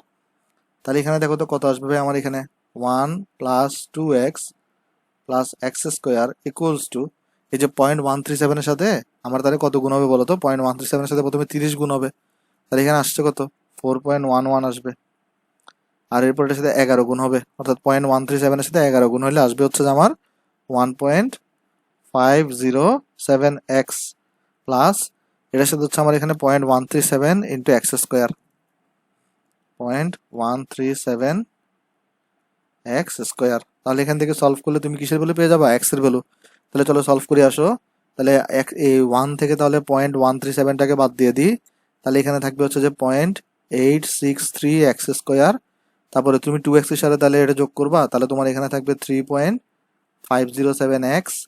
তারপরে তুমি এখান থেকে 1 থেকে তুমি তাহলে 4.11টাকে বাদ দাও, থাকবে মাইনাস 3.11 ইকুয়াল টু 0। তাহলে যদি আমরা ক্যালকুলেট করি এখন এখানে সমাধান যদি করি, আসো তাহলে কত আসবে 8.863 3.507 মাইনাস 3.11। তাহলে এখানে আমার এক্স এর দুইটা ভ্যালু আসছে। তাহলে একটা কাজ করি, চলো আমরা এটাকে দাঁড়াও, তাহলে কি করা যায়, আমরা চলো তাহলে এখান থেকে এই পাশে তাহলে এক্স এর ভ্যালুগুলোকে লিখি, হ্যাঁ নিচে। তাহলে এখান থেকে দেখো এখানে আমার এক্স এর ভ্যালু আসছে দুইটা, একটা ভ্যালু আসছে তোমার এখানে 0.7488, আর আরেকটা ভ্যালু আসছে তোমার কাছে মাইনাস 4.8125। তোমরা নিজেরা একটু চেক করে দেখো, আমার তো ক্যালকুলেশন বলিতে পারে ভাই 8125। তাহলে এখানে তো মাইনাসটা গ্রহণযোগ্য হবে না, কারণ মূল সংখ্যা তো মাইনাস হতে পারে না, তাহলে এটা পজিটিভটাই গ্রহণযোগ্য হবে। তাহলে আমরা যদি একটু নেক্সট পৃষ্ঠায় যাই, তাহলে এখান থেকে আমরা কত লিখবো, সুতরাং এক্স ইকুয়ালস টু তোমার এখানে কত 0.7488, 0.7488। আশা করি এটা বুঝতে পারছো, এখানে নেগেটিভটা কিন্তু গ্রহণযোগ্য হবে না। তাহলে এখন দেখো আমাকে বলছে সাম্যাবস্থায় প্রত্যেকের ঘনমাত্রা নির্ণয় করো। তাহলে আমরা এরপরে লিখবো সাম্যাবস্থায়, এখানে দেখো তো আমরা তাহলে যদি ফার্স্টে যদি একদম প্রথমে যদি আমরা কার্বন ডাইঅক্সাইডের যদি আমরা ঘনমাত্রা বের করতে চাই, তাহলে সাম্যাবস্থায় কার্বন ডাইঅক্সাইডের তোমার এখানে দেখো তো এই মূল সংখ্যা কত ছিল 5 মাইনাস এক্স, তাহলে ছিল হচ্ছে এখানে 5 মাইনাস এক্স ডিভাইডেড বাই আয়তন ছিল তোমার এখানে 2। তাহলে তুমি যদি এখানে ভ্যালুটা বসাও কত আসে দেখো তো 5 মাইনাস 0.7488 ডিভাইডেড বাই তোমার এখানে 2 আসবে, ডিভাইডেড বাই তোমার এখানে 2 আসবে। তাহলে যদি আমরা ক্যালকুলেট করি আসবে হচ্ছে আমার এখানে 5 মাইনাস 0.7488 ডিভাইডেড বাই 2, তাহলে এটা হচ্ছে আমার কাছে আসছে 2.1256। তোমরা নিজের একটু চেক করে দেখিও ভাই, 2.1256 মোল পার লিটার। তারপরে তোমার এখানে দেখো এরপরে সেকেন্ডে কি আছে ভাই, সেকেন্ডে আছে তোমার কাছে হাইড্রোজেন। সেখানে হাইড্রোজেনের মোল সংখ্যা তোমার এখানে ঘনমাত্রা কত হবে, হাইড্রোজেনের এখানে মোল সংখ্যা দেখো কত 6 মাইনাস এক্স, অর্থাৎ 6 মাইনাস এক্স ডিভাইডেড বাই 2, অর্থাৎ 6 মাইনাস 0.7488 ডিভাইডেড বাই তোমার এখানে তাহলে 2 হবে, রাইট, ডিভাইডেড বাই তোমার এখানে 2 হবে। তাহলে কত আসবে দেখো এখন 6 মাইনাস 0.7488 ডিভাইডেড বাই 2, তাহলে আসছে তোমার কাছে 2.6256 মোল পার লিটার। তাহলে অনুরূপভাবে তোমার কাছে এরপরে কি আছে, কার ঘনমাত্রা বের করতে বসে, কার্বন মনোঅক্সাইডের, কার্বন মনোঅক্সাইড এটা কত 1 প্লাস এক্স ডিভাইডেড বাই হচ্ছে তোমার এখানে 2 মোল সংখ্যা ডিভাইডেড বাই আয়তন। তাহলে এখানে এক্স এর ভ্যালুটা বসাই দাও, তাহলে কত আসবে দেখো, এক্স এর ভ্যালু বসাই দিলে 1 প্লাস এক্স হচ্ছে তোমার এখানে কত 0.7488 ডিভাইডেড বাই 2, তাহলে 1 প্লাস 0.7488 ডিভাইডেড বাই 2, তাহলে 0.8744 মোল পার লিটার। তারপর হচ্ছে যে আমার এখানে কত কার্বন ডাইঅক্সাইড মনোক্সাইডের পরে পানি, তারপর হচ্ছে পানি, তাহলে কত আসবে এখানে, এটা সেম 1 প্লাস এক্স ছিল ডিভাইডেড বাই 2, এটাই ছিল না, হ্যাঁ এটাই ছিল। আচ্ছা তাহলে এখানে কত আসবে এরপরে 1 প্লাস 0.7488 ডিভাইডেড বাই তোমার এখানে 2, তাহলে এখানে কত আসবে ভাই, এটা সেম ভ্যালুতে আসার কথা, অর্থাৎ 0.8744 মোল পার লিটার। দেখো এগুলো আমাকে সব বের করতে বলছে, তাহলে এগুলো সবগুলো হচ্ছে আমার আনসার। আনসারগুলোকে চলো আমি বক্স করে দিই, লাল বক্স। এটা হচ্ছে তাহলে আমার এই ম্যাথগুলো ইজি ভাই, তুমি যদি একটু বুঝতে পারো তাহলে ইজি। চলো এবার আমি তোমাকে এরপরে এখন যেটা দেখাবো এই যে বক্স করার পরে, সেটা হইতেছে যে কোনো কারণে যদি আমার কিউসিটা যদি ক্যাসি থেকে চেঞ্জ হয়ে যেত, তাহলে অঙ্কটাতে মানে বড় হইতো, তাহলে আমার অঙ্কটাতে কি চেঞ্জ আসতো, এটা আমরা চলো একটু বোঝার চেষ্টা করি। কারণ দেখো পরীক্ষাতে আসলে বলা যায় না যে তোমার নর্মালি এইচএসসিতে তোমাকে সোজা অঙ্ক দিবে, কিন্তু আসলে এডমিশনের কথা তো বলা যায় না, সহজই থাকে নর্মালি, কিন্তু যদি ওরকম দেয়, কারণ ওই অঙ্কগুলো নর্মালি তোমার বইতে আসলে ওইভাবে খুব ভালো হয়তো অনেক বইতেই তোমার হচ্ছে যে এরকম ব্যাখ্যা করে নেই আর কি, কিন্তু বইতে ব্যাখ্যা না করলে তোমার তো পারা লাগবে ভাই, তোমার তো অঙ্কটা করা লাগবে, কারণ না পারলে তুমি পরীক্ষার হলে আন্দোলন করে লাভ নাই, তোমাকে এটা পারতেই হবে। চলো তাহলে আমরা দেখে আসো, তাহলে এটা আমি আনসার বের করে ফেললাম। তাহলে এবার আমি কি করবো আমি তোমাকে বুঝাই বলে, আমি কোয়েশ্চনটাকে চলো একটু কপি করলাম, কোয়েশ্চনটাকে কপি করে চলো হচ্ছে আমি এখানে নেক্সটে যাই, আমি চলো এটাকে পেস্ট করে দিলাম এখানে। আমি এবার যেটা আমি করবো কি এখানে আমি জাস্ট ক্যাসি আমি এখানে একটা কাজ করি, তাহলে আসো ক্যাসি যে ভ্যালুটা দেওয়া আছে না, এটাকে আমি চলো একটু এডিট করে দিই। অর্থাৎ আমি যেটা করতে যাচ্ছি তাহলে সেটা হচ্ছে যে ক্যাসির ভ্যালুটাতে এটা দেওয়া আছে, এটার পরিবর্তে চলো আমি কিউসি আমাদের এখানে কত আসছিল 0.00333, তাহলে আমি চলো এটা থেকে ছোট ভ্যালু কিনি। সাপোজ আমি এখানে ক্যাসির ভ্যালুকে বলে দিলাম 0.02, তাহলে এটা কিউসি থেকে ছোট হবে না, কিউসিতে তোমার 0.033, হ্যাঁ ঠিক আছে। তাহলে আমি এখানে ক্যাসির ভ্যালুটাকে কত বলে দিলাম 0.02 বলে দিলাম, জাস্ট ছোট করে দিলাম, ইচ্ছা করে যে দেখতে যাচ্ছি আমরা কি চেঞ্জটা হয়। তাহলে এখানে দেখো তো আমার এখানে, তাহলে আমি যদি এই প্রথম পোর্শনটাকে যদি কপি করে আনি, অর্থাৎ প্রথম পোর্শন যেটা ছিল এইটা, এটাকে জাস্ট তাহলে আমরা একটু কপি করলাম এখানে, চলো আমরা এখানে পেস্ট করে দিলাম। হ্যাঁ তাহলে প্রথম পোর্শন ছিল আমার এখানে এটা, এই ম্যাথটার মধ্যে। তাহলে দেখো তো এখানে চেঞ্জটা কোথায় আসবে, চেঞ্জটা আসবে আমরা এখানে ক্যাসি ভ্যালুটা চেঞ্জ করে দিয়েছি, অর্থাৎ ক্যাসি ভ্যালুটাকে আমরা কত করে দিয়েছি ভাই 0.02। আর এরপর আমরা এখানে কিউসি ক্যালকুলেট করছিলাম, চলো আমি তাহলে কিউসিটাকে নিয়ে আসি এখানে, কিউসির ক্যালকুলেশনটাকে কপি করলাম, কপি করে চলো এখানে আনলাম, হ্যাঁ এখানে আনলাম, এটা আসছে এখানে। তাহলে আমাদের এটা ছিল না, এটাকে চলো মুছে দিই। ওকে, তাহলে আমরা এখানে এটা পাইছি। তাহলে এখান থেকে আমরা স্পষ্ট দেখতেছি কিউসি যেটা আছে, এই কিউসিটা ক্যাসি থেকে বড়। তাহলে আমার যদি কিউসি যদি ক্যাসি থেকে বড় হয়, তাহলে কি হয়, বিক্রিয়াটা পশ্চাৎমুখী হয়। এটা তো আমি তোমাদেরকে থিওরিতে পড়ে আসছি, যদি কোনো কারণে আমার কিউসিটা যদি ক্যাসি থেকে বড় হয়ে যায়, তাহলে বিক্রিয়াটা কি হবে, পশ্চাৎমুখী হবে। আচ্ছা এইবার দেখো, এইবার একটা মজা আছে, পশ্চাৎমুখী হওয়ার মানেটা কি ভাই, পশ্চাৎমুখী হওয়ার মানেটা হচ্ছে যেবারে মানে তোমার যেভাবে বিক্রিয়াটা দেওয়া আছে, মানে তোমার বিক্রিয়া অনুযায়ী যেটা দেওয়া আছে কোয়েশ্চেন, এটা অনুযায়ী এই যে কার্বন ডাইঅক্সাইড আর হাইড্রোজেন গুলো তোমার এখানে বিক্রিয়ক, আর কার্বন মনোক্সাইড আর পানি হচ্ছে এখানে উৎপাদক। তাহলে বিক্রিয়া পশ্চাৎমুখী হবে মানে অ্যাকচুয়ালি আসলে এই বিক্রিয়ক থেকে উৎপাদে কনভার্ট হচ্ছে না, অ্যাকচুয়ালি আসলে কনভার্ট হচ্ছে কোথায় কোথায় বলতো, এই যে উৎপাদক থেকে বিক্রিয়কে কনভার্ট হবে। তাহলে আমরা এখানে তাহলে বলতে পারি বিক্রিয়া পশ্চাৎমুখী হবে। তার মানে এটার মানেটা কি, এটার মানে হচ্ছে যে এখন বিক্রিয়াটা তাহলে আসলে বেসিক্যালি কিভাবে সংঘটিত হচ্ছে, তাহলে পশ্চাৎমুখী। অর্থাৎ বিক্রিয়াটা তাহলে কিন্তু এখানে এই যে পশ্চাৎমুখী মানে কি, এই কার্বন মনোক্সাইড প্লাস H2 এরা এখন বিক্রিয়ক হিসেবে কাজ করতেছে, আর এরা তৈরি করতেছে হচ্ছে তোমার এখানে কোনটাকে, তোমার এখানে তৈরি করতেছে হচ্ছে যে কার্বন ডাইঅক্সাইড এবং H2 কে। খুব মনোযোগ দিয়ে লক্ষ্য করো, এটা কিন্তু তুমি একটু এক্সেপশনাল ম্যাথ কিন্তু এগুলো, হ্যাঁ। তাহলে এখানে তৈরি করতেছে তোমার হচ্ছে যে কার্বন ডাইঅক্সাইড গ্যাস প্লাস হচ্ছে তোমার এখানে H2 গ্যাস। তাহলে এখানে আমরা কি করলাম দেখো তো, আমি বললাম যে আমরা তো নর্মালি দেখো এই চেঞ্জটা কিন্তু আমরা আগের অঙ্কটাতে করি নাই। কেন আগের অঙ্কটাতে করি নাই, কারণ আগের অঙ্কটাতে আমার বিক্রিয়াটা সম্মুখমুখী আসছে। তো সম্মুখমুখী আসার মানেটা কি, সম্মুখমুখী আসার মানেটা হচ্ছে তোমার বিক্রিয়াটা যেভাবে চলতেছিল সেভাবে চলতে থাকবে জিনিসটা এখানে। কিন্তু আমরা যখন এই অঙ্কটা করছে আমি ইচ্ছা করে মডিফাই করে দিছি ক্যাসির ভ্যালুটা, যে ছোট করে দিছি, এবং ছোট করে দেওয়ার ফলে আমরা এখানে দেখতেছি তাহলে আমার কিউসির ভ্যালুটা ক্যাসি থেকে বড় হয়ে গেছে। তো কিউসি যদি ক্যাসি থেকে বড় আসে এটার মানেটা কি? কিউসি যদি ক্যাসি থেকে বড় আসে এটার মানে হচ্ছে যে বিক্রিয়াটা পশ্চাৎমুখী হবে। তো বিক্রিয়া পশ্চাৎমুখী হওয়ার অর্থ কি ভাই? মানে কি বিক্রিয়াটা পিছন দিকে যাচ্ছে, অর্থাৎ এই যে নর্মালি তো তোমার ফিগারে যেটা দেওয়া আছে, মানে কোয়েশ্চনে যেটা দেওয়া আছে এটা অনুযায়ী কার্বন ডাইঅক্সাইড আর হাইড্রোজেন থেকে কার্বন মনোঅক্সাইড আর পানি তৈরি হওয়ার কথা। কিন্তু অ্যাকচুয়ালি যেহেতু এখানে কিউসিটা ক্যাসি থেকে বড় হয়ে গেছে, তাহলে অ্যাকচুয়ালি কিন্তু এটা ঘটতেছে না। অ্যাকচুয়ালি তাহলে কি ঘটতেছে? অ্যাকচুয়ালি আসলে তোমার কার্বন মনোঅক্সাইড আর পানি এখানে খরচ হয়ে যাচ্ছে। কি উৎপন্ন করতেছে? কার্বন ডাইঅক্সাইড এবং হাইড্রোজেন। তাহলে কি এটাকে উল্টা লিখতে হবে? তাহলে এই ক্ষেত্রে তুমি তখন এখানে শুরুতে লিখবা। এবার তাহলে দেখো শুরুতে কত আছে। এবার এখানে শুরুতে এই কার্বন মনোঅক্সাইড আছে 1 মোল, এটাও আছে 1 মোল, এটা আছে তোমার কাছে 5 মোল, এটা আছে তোমার কাছে এখানে 6 মোল। তাহলে এবার দেখো সাম্যাবস্থায় কি কি হবে। সাম্যাবস্থায় কি এখানে দেখো, খুব মনোযোগ দিয়ে লক্ষ্য করো, এখানে চেঞ্জটা কোথায় আসবে? দেখো চেঞ্জটা আসবে কি, এই যে এবার এরা তো বিক্রিয়ক হিসেবে কাজ করতেছে, যেহেতু পশ্চাৎমুখী হচ্ছে, অর্থাৎ কার্বন মনোঅক্সাইড আর পানি কিন্তু তোমার এখানে বিক্রিয়ক হিসেবে কাজ করতেছে এখানে, যেহেতু বিক্রিয়াটা পশ্চাৎমুখী হচ্ছে। তাহলে যারা বিক্রিয়ক হিসেবে কাজ করে তাদের থেকে কি হয়? কমে যায়, অর্থাৎ এক্স পরিমাণ কমে যাবে। এখানে কিন্তু এবার মাইনাস হচ্ছে।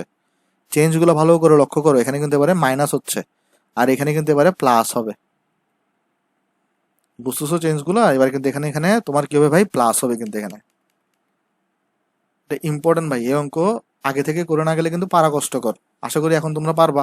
তাহলে আমি তোমাকে চলো সামারি করি। তুমি তাহলে এরকম যদি সবগুলোর যদি এখানে কি দেওয়া থাকে বলো তো, সবগুলোর যদি তোমার এখানে মোল সংখ্যা দেওয়া থাকে, তাহলে বেসিক্যালি তুমি কিউসি কিউপি, দেখো তোমার এখানে কোশ্চেনে যদি ক্যাপি দেওয়া থাকতো তখন তোমার এখানে কিউপি বের করতা। আর এখানে যেহেতু ক্যাসি দেওয়া আছে তাই এখানে আমি কিউসি দিয়ে হিসাব করছি। তাহলে আমরা এখানে হিসাব করে পাইছি হচ্ছে যে কিউসিটা ক্যাসি থেকে বড়, তখন তাহলে এটাকে আমার মানে উল্টা লিখতে হবে তাহলে এখানে, রাইট? আশা করি আমরা এই জিনিসটা বুঝতে পারছি এখানে। আচ্ছা এইবারে দেখো, এবার আরেকটা ভুল, আরেকটা জায়গায় ভুল করে সবাই। এবার আরেকটা জায়গায় কোথায় ভুল করে আমি তোমাকে ভুলটা বলে দিই। আগে ভুলটা আমি চলো ইচ্ছা করে ভুলটা করাই, পরে আমি ভুলটা তোমাকে শুধরাই দিই। এবারে কি করে, এবার হচ্ছে তারা তো এখানে বিক্রিয়া সাম্যাবস্থা লেখার পরে এইখানে একটা এরকম সাম্যাবস্থায় মোল সংখ্যাগুলো পেয়ে গেছে। তাহলে আমার তো এখানে সাম্যাবস্থায় ঘনমাত্রা বের করতে বলছে, অর্থাৎ আমার এখানে এক্স লাগবে।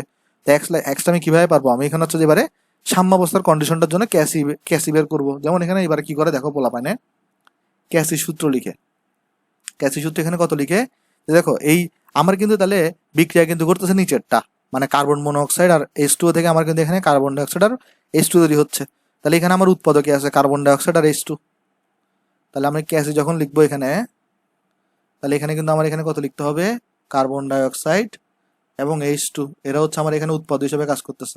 আর এখানে বিক্রিয়ক হিসেবে কাজ করতেছে কে? কার্বন মনোঅক্সাইড আর হচ্ছে H2O। তাহলে এদিকে নিচে লিখতে হবে কার্বন মনোঅক্সাইড আর হচ্ছে তোমার H2O, এটাকে তোমার এখানে লিখতে হবে। আর এইভাবে লিখার পরে তারা ক্যাসির ভ্যালুটাকে কত করে দেয়? ক্যাসির ভ্যালুটাকে এই যে 0.02 দেওয়া ছিল এটা লিখে দেয়। ভাই বুঝতে হবে তোমাকে, আমরা কিন্তু বিক্রিয়াটাকে উল্টা করে লিখছি। তো উল্টা করে লিখলে কি হয়? ক্যাসি স্টার হয়ে যায়, ক্যাসি কিন্তু আর থাকে না। আমরা কিন্তু দেখো থিওরি ক্লাসে কিন্তু সবগুলো কিন্তু আলোচনা করে আসছি। আমরা বলছিলাম যে তুমি যদি কোনো কারণে যদি বিক্রিয়াটাকে যদি উল্টা করে দাও, অর্থাৎ দেখো প্রথম বিক্রিয়াটার জন্য ক্যাসি এটা ছিল, সেটা ঠিক আছে, কিন্তু নিচে তুমি যখন উল্টা করে লিখছো এই বিক্রিয়ার কিন্তু এই বিক্রিয়ার জন্য কিন্তু ক্যাসি না, এটার জন্য কিন্তু ক্যাসি স্টার, যেটার ভ্যালু হচ্ছে 1 বাই ক্যাসির সমান, রাইট? আমরা জানি কিন্তু পশ্চাৎমুখী করে দিছি কিন্তু জিনিসটাকে আমরা, তাই না? কারণ আমরা কিন্তু বলছিলাম যে যদি কোনো কারণে তুমি যদি বিক্রিয়াটাকে উল্টা করে লিখো তাহলে ক্যাসির মানটাও কিন্তু তোমার কি হয়ে যায়? ক্যাসি থাকে না আর ক্যাসি স্টার হয়ে যায়। এটা কিন্তু আমরা প্রমাণও করে আসছিলাম, সো আমি আর এখানে প্রমাণ দেখাচ্ছি না। তাহলে এই জায়গাটাতে সবাই ভুল করে ফেলে। তাহলে এই জায়গাটাতে মানে তুমি যখন দ্বিতীয় বিক্রিয়ার জন্য যখন তুমি ফর্মুলা লিখবা, তখন কিন্তু এটা ক্যাসি না, এটা ক্যাসি স্টারের জন্য লিখছো যে, ওকে? তখন কারণ দ্বিতীয় বিক্রিয়া তো ক্যাসি না, দ্বিতীয় বিক্রিয়ার জন্য তো ক্যাসি স্টার। প্রথম বিক্রিয়ার জন্য তুমি যদি মানে যেমন দেখো এই ক্ষেত্রে যখন আমরা ফর্মুলা লিখছিলাম এই ক্ষেত্রে, তখন তো আমরা এই বিক্রিয়াটাকে ইউজ করছি এবং এই যে বিক্রিয়ার জন্য আমার ক্যাসি দেওয়া ছিল, ক্যাসির ফর্মুলা আমরা এটাকে লিখছি। কিন্তু এইবার দেখো, এবার কিন্তু তুমি ভাই বিক্রিয়াটাকে উল্টা করে লিখছো। উল্টা করলে লিখলে কিন্তু এই ক্যাসি আর ক্যাসি থাকবে না, এটা ক্যাসি স্টার হয়ে যাবে উল্টা বিক্রিয়ার জন্য। সো ক্যাসি স্টার হচ্ছে তোমার এটা, ওকে? কারণ দেখো তুমি এই বিক্রিয়াটার জন্য তুমি ফর্মুলা লিখছো, অর্থাৎ দেখো কার্বন ডাইঅক্সাইড এবং হাইড্রোজেন উপরে, আবার এখানে দেখো কার্বন মনোঅক্সাইড এবং H2 নিচে। সেটার জন্য তুমি কি পাবা? ক্যাসি স্টার পাবা। তো ক্যাসি স্টার মানে কত হবে? এখানে আমরা লিখতে পারি চাইলে 1/ক্যাসি এর সমান, রাইট? এইবারে তুমি ভ্যালুগুলো বসাও। এই জায়গাগুলোতে ভুল করে ফেলে সবাই ভাই, একটু লক্ষ্য রাখিও। এটাই তাহলে কারেক্ট আর কি। মানুষজন কি করে এখানে ক্যাসি লিখে, ক্যাসি লেখার পরে ক্যাসি ভ্যালুটা বসাই দেয়। কিন্তু ভাই বুঝতে হবে ক্যাসি তো হচ্ছে যে প্রথম বিক্রিয়াটার জন্য, তুমি তো নিচ্ছ দ্বিতীয় বিক্রিয়াটা, দ্বিতীয় বিক্রিয়ার জন্য তো উল্টা হয়ে যায়, অর্থাৎ ক্যাসি স্টার হয়ে যায়। ওকে, এগুলো বারবার বলতেছি কারণ এগুলো হচ্ছে আমি নিজেই ভুল করতাম, এই জন্য বারবার বলতেছি ভাই, কারণ এগুলো তোমাকে শুধরাইতে হবে। আচ্ছা, পরীক্ষার হলে ভুল করি নাই, আর পরীক্ষার হলে ঠিক হয়ে গেছে, কিন্তু নর্মাল ইয়াতে আমি ভুল করতাম, বাসায় যখন প্র্যাকটিস করতাম তখন ভুল করতাম। আচ্ছা, তাহলে দেখো এখানে তাহলে কার্বন ডাইঅক্সাইডের তাহলে তোমার এবারে খেয়াল করে দেখো, আমরা কিন্তু এটাকে কাউন্ট করবো তাহলে এখন। তাহলে সাম্যাবস্থায় এই যে কার্বন ডাইঅক্সাইডের আছে কত 5+X মূল সংখ্যা, তাহলে এখানে কত লিখবা দেখো, ওই কি হইলো, হ্যাঁ দেখো এখানের মূল সংখ্যা লিখবা 5+X, আর এখানে আয়তন কত, আয়তন হচ্ছে তোমার এখানে 2। সো 5+X লেখার পরে আয়তন লিখবে এখানে কত, নিচে লিখবো তোমার এখানে 2, আর ইনটু, আর H2 এর এখানে কত, H2 তোমার এখানে হচ্ছে 6+X, 6+X ডিভাইডেড বাই তুমি এখানে কত লিখবা, ডিভাইডেড বাই তুমি এখানে 2 লিখবা। আর কার্বন মনোঅক্সাইডে কত ভাই, কার্বন মনোঅক্সাইডের হচ্ছে তোমার এখানে 1 - X ডিভাইডেড বাই তোমার এখানে 2 হবে। আর এটার জন্য কত এখানে, এই ইয়ার জন্য এখানেও বেবি 1 - X, হ্যাঁ 1 - X, এখানেও তোমার কত হবে 1 - X, আর ডিভাইডেড বাই 2 লিখবা। আর এখানে আমরা 1 ক্যাসির ভ্যালু আমরা কত ধরছিলাম এখানে 0.02, তাই না, 0.02, হ্যাঁ এখানে আমরা ধরছিলাম 0.02। সো এখান থেকে চলো আমরা করি একটা কাজ, এই 2 2 2 2 সবগুলো কেটে দিই, তাহলে এখান থেকে আমরা পাচ্ছি করে দেখো, তাহলে উপরে উপরে পাচ্ছি 5+X ইন্টু 6+X, তার মানে 30 আসবে, 5X প্লাস 6X তার মানে 11X আসবে, আর এখানে X স্কোয়ার আসবে, আর এখানে আসবে 1 - X এর হোল স্কোয়ার, অর্থাৎ 1 - 2X প্লাস X স্কোয়ার, আর এখানে আসবে 1/0.02। তাহলে যদি ক্রস গুণফল করো তাহলে থাকবে 1 - 2X plus X square equal to, তাহলে ওই পাশের সাথে তাহলে 0.02 গুণ হবে, 30-এর সাথে 0.02 গুণ করলে থাকবে তোমার এখানে 0.6, 11-এর সাথে তুমি যদি 0.02 গুণ করো তাহলে থাকবে তোমার এখানে 0.22 X প্লাস 0.02X স্কোয়ার। তাহলে এখানে কত আসবে, X স্কোয়ার থেকে তুমি যদি 1 থেকে যদি 0.02 বাদ দাও তাহলে এখানে থাকবে তোমার 0.98X স্কোয়ার। তারপরে তুমি যদি এখানে -2X আছে তো, তাহলে এটাকে করো -2.22X, তারপর 1 থেকে তুমি 0.6 বাদ দাও, এখানে তোমার থাকবে 0.4 ইকুয়াল টু 0। তাহলে এখানে হচ্ছে যে তোমার থাকবে করে দেখো 0.98 -2.22 0.4। তাহলে এখানে তোমার আসছে কত X এর ভ্যালু, X এর ভ্যালু আসছে তোমার এখানে 2.0679, আরেকটা ভ্যালু তোমার এখানে আসছে 0.1974। এবার মজা দেখো, এবার মজাটা কি, আগের বার তো ভাই কি ঝামেলা হয়েছিল দেখো, আগের বার যেটা হয়েছিল X এর একটা ভ্যালু নেগেটিভ আসছিল, তো তুমি এই জন্য নেগেটিভটাকে বাদ দিছিলা, দেখো এই X এর ভ্যালুটা নেগেটিভ আসছিল, তাই তুমি এখানে কি করছিলা, নেগেটিভ ভ্যালুটাকে বাদ দিয়ে দিছিলা। কিন্তু এবার তো ভাই ঝামেলা হয়ে গেছে, কি ঝামেলা, এবার তো কেউ নেগেটিভ আসে নাই ভাই, কোনটার আমি বাদ দিব, এখানে কিন্তু একটু মজার জিনিস আছে, দেখো একটু চিন্তা করো, ভিডিওটা পজ করে, গ্রহণযোগ্য মান কিন্তু একটাই হবে, গ্রহণযোগ্য মান এখানে একটাই হবে, কিন্তু এবার প্রবলেমটা হচ্ছে দোনোটা পজিটিভ চলে আসছে, নেগেটিভ আসলে তো নেগেটিভকে বাদ দিতাম, তাহলে এখানে আমরা কোনটাকে রাখবো আর কোনটাকে বাদ দিব, একটু নিজেরা চিন্তা করে দেখো, আমি তো আনসার বলেই দিব এখন। তাহলে আশা করি চিন্তা করছো, ভিডিওটা পজ করে চিন্তা করো, আমি আশা করি চিন্তা করছো, আমি বলে দিই আনসার। এখানে X এর ভ্যালু গ্রহণযোগ্য হবে হচ্ছে এটা 0.1974, X এর এই ভ্যালুটা গ্রহণযোগ্য হবে না, X এর এই ভ্যালুটা গ্রহণযোগ্য হবে না। কেন গ্রহণযোগ্য হবে না এই ভ্যালুটা, একটা জিনিস লক্ষ্য করে দেখো, X কি ছিল ভাই, X ছিল তোমার এখানে বিয়োজিত মূল সংখ্যা, X কি ছিল বলতে, X ছিল তোমার এখানে বিয়োজিত মূল সংখ্যা। তাহলে একটা জিনিস খেয়াল করে দেখো, আমরা যদি বিক্রিয়াটার দিকে একটু করে তাকাই, দেখো এখানে কি হচ্ছিল, প্রথমে কিন্তু 1 মোল ছিল, এটা থেকে কিন্তু X পরিমাণ বাদ গেছে যে, তাহলে 1 থেকে X পরিমাণ বাদ গেছে যে, এখন X এর ভ্যালু যদি 1 থেকে দেখো তো 1 থেকে একের ছোট জিনিস বাদ যাইতে পারে, 1 থেকে কি কখনো এর থেকে বড় জিনিস বাদ যেতে পারবে, তার মানে দেখো প্রথমটা তোমাকে কি নির্দেশ করতেছে, X যদি এখানে 2.0679 হয়, এটা দ্বারা নির্দেশ করতেছে যে 2.0679 মোল বাদ বিয়োজিত হয়েছে। কিন্তু দেখো তুমি যদি বিক্রিয়াটা দেখো, বিক্রিয়াতে আসে এখানে 1 মোল, তা 1 মোল থেকে কি কখনো এখানে 2.0679 বাদ যেতে পারবে, পারবে না, কারণ এটা তো বড়, 1 থেকে তো কখনো এটা বিয়োজিত হতে পারবে না, তাহলে বিয়োজিত হতে পারবে কোনটা, এইটা ছোটটা। তাহলে এখানে আমরা লিখবো যে সুতরাং X, আমরা এখানে প্রথমে চলে আগে লিখি যে এখানে X ইকুয়ালস টু 2.0679 মোল গ্রহণযোগ্য নয়, গ্রহণযোগ্য নয়, কারণ 1 মোল হতে কারণ 1 মোল হতে কখনো 2.0679 মোল বিয়োজিত হতে পারে না, বিয়োজিত হতে পারে না। কারণ ভাই এখানে আছে 1 মোল, ভাই এর থেকে বেশি কেমনে হবে? তাহলে সুতরাং x ইকুয়াল টু কত? x ইকুয়াল টু তোমার এখানে 0.1974 মোল। দেখছো ভাই এখানে কিন্তু বিরাট ডিফারেন্স হয়ে গেছে কিন্তু, মানে তোমার জাস্ট এখানে আমি ক্যাসিভ্যালুটাকে ছোট করে দিলেই কিন্তু দেখো, পশ্চাৎমুখী করে দিলেই কিন্তু উল্টা মানে অনেক কিন্তু ডিফারেন্স ক্রিয়েট হয়ে গেছে। তাহলে এবার তুমি বের করো। এবার এখানে তুমি তাহলে প্রথমে কার্বন কি কি দেওয়া ছিল এখানে, কার্বন মনোক্সাইড, এটার মূল সংখ্যা বের করো, এটার ঘনমাত্রা বের করো। তারপরে তোমার এখানে ছিল কত, H2O, H2O এর তুমি ঘনমাত্রা বের করো। নিশ্চয়ই আগেরটার মতো আনসার আসবে না, চেঞ্জ হয়ে যাবে আনসার। এখানে কার্বন ডাইঅক্সাইডের ঘনমাত্রা বের করো, আর তোমার এখানে তাহলে H2O এর ঘনমাত্রা বের করো।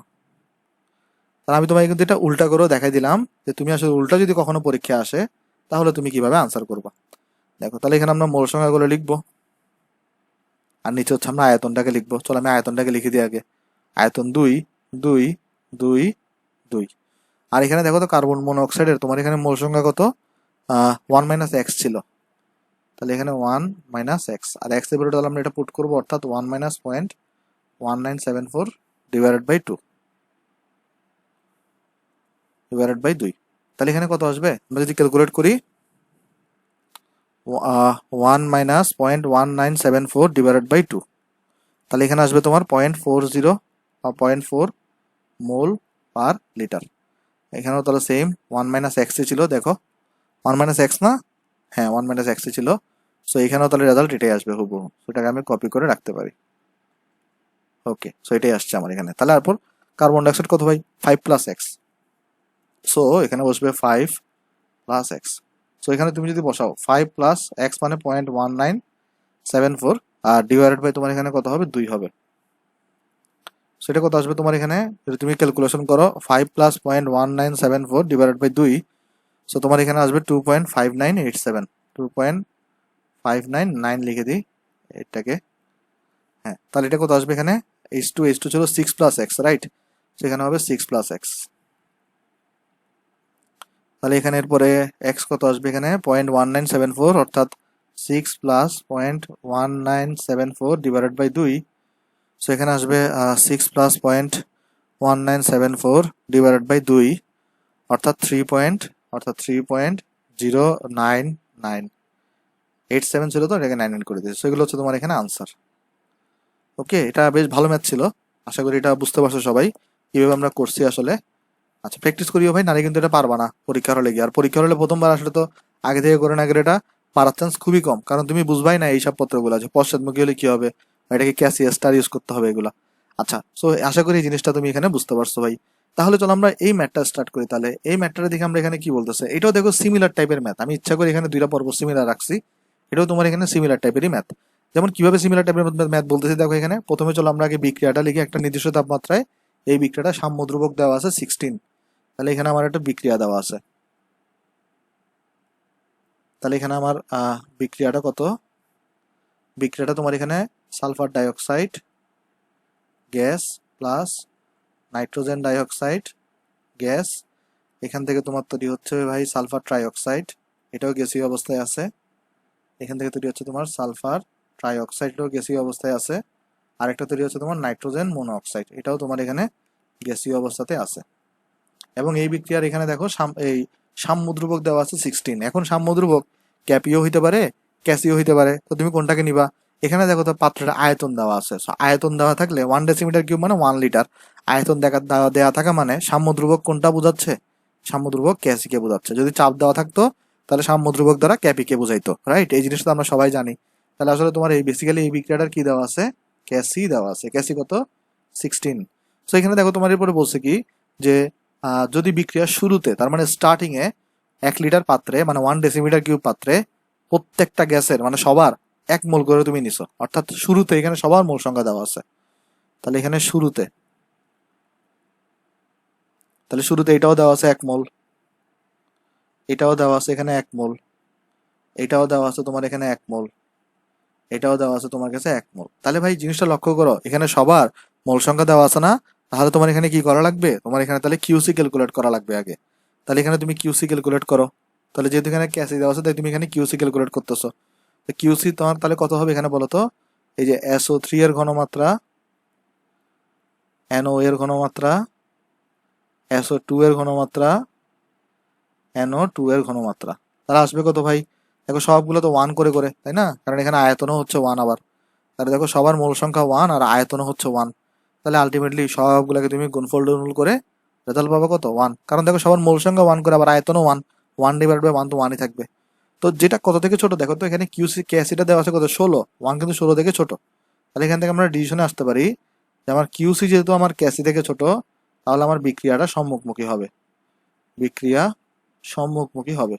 এটার মানেটা কি? এটার মানে হচ্ছে বিক্রিয়া যেভাবে কোশ্চনে দেওয়া আছে সেভাবেই থাকবে, আর তোমার কোনো কিছু উল্টাইতে হবে না, সম্মুখমুখী হবে। ওকে, তার মানে ওই বিক্রিয়াটা যেভাবে দেওয়া আছে সেভাবেই হবে, অর্থাৎ বিক্রিয়ক থেকে উৎপাদক তৈরি হবে। তাহলে এখানে দেখো সাম্য অবস্থায় কি হবে?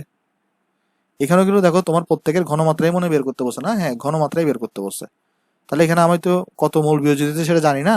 তাহলে আমি এখানে ধরে নিচ্ছি এটা থেকে এক্স পরিমাণ বাদ গেছে, তাহলে সালফার ডাইঅক্সাইড 1 মোলের সাথে 1 মোল NO2 বিক্রিয়া করে, তাহলে এটা থেকে এক্স গেলে এখান থেকে এক্স যাবে, আবার এখানেও 1 একের হিসাব, এখানে এক্স তৈরি হবে, এখানেও তোমার হচ্ছে এক্স পরিমাণ তৈরি হবে। রাইট?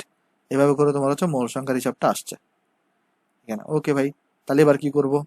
আসো দেখি কি করা যায়। আসো দেখি আমরা এখানে কি করা যায় এখানে। তাহলে দেখো আসো একটা কাজ করি, এই জিনিসটাকে আমরা একটু বাম পাশে নিই। হ্যাঁ, কারণ বাম পাশে কেন নিব? কারণ আমরা কিউসির হিসাব করছি কোথায়? শুরুতে। এই জন্য আমরা এখানে সব শুরুর মোল সংখ্যা বসাইছি। এবার যখন আমি এখানে ক্যাসি হিসাব করব, তখন কিন্তু আমি এখানে ক্যাসি মানে কি? সাম্যাবস্থায়। আমি এখানে সাম্যাবস্থার মোল সংখ্যা বসাবো। সাম্যাবস্থায় SO3 এর মোল সংখ্যা কত? 1 প্লাস এক্স। আর আয়তন এখানে কত? আয়তন এখানে 1। সাম্যাবস্থায় NO এর মোল সংখ্যা কত? 1 প্লাস এক্স। আয়তন এখানে কত? 1। 1 বসাইলা। রাইট?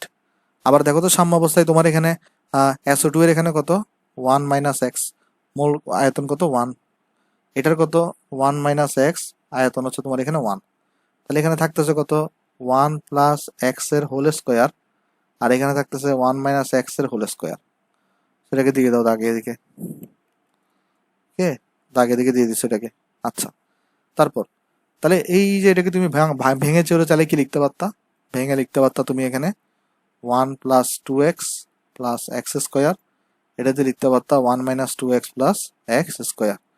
সেটা যদি লিখো এখানে, তাহলে দেখো তো এটা ইকুয়াল টু কত আসবে? এখানে ক্যাসির ভ্যালু দেওয়া আছে কত? এখানে ক্যাসির ভ্যালু দেওয়া আছে এখানে 16।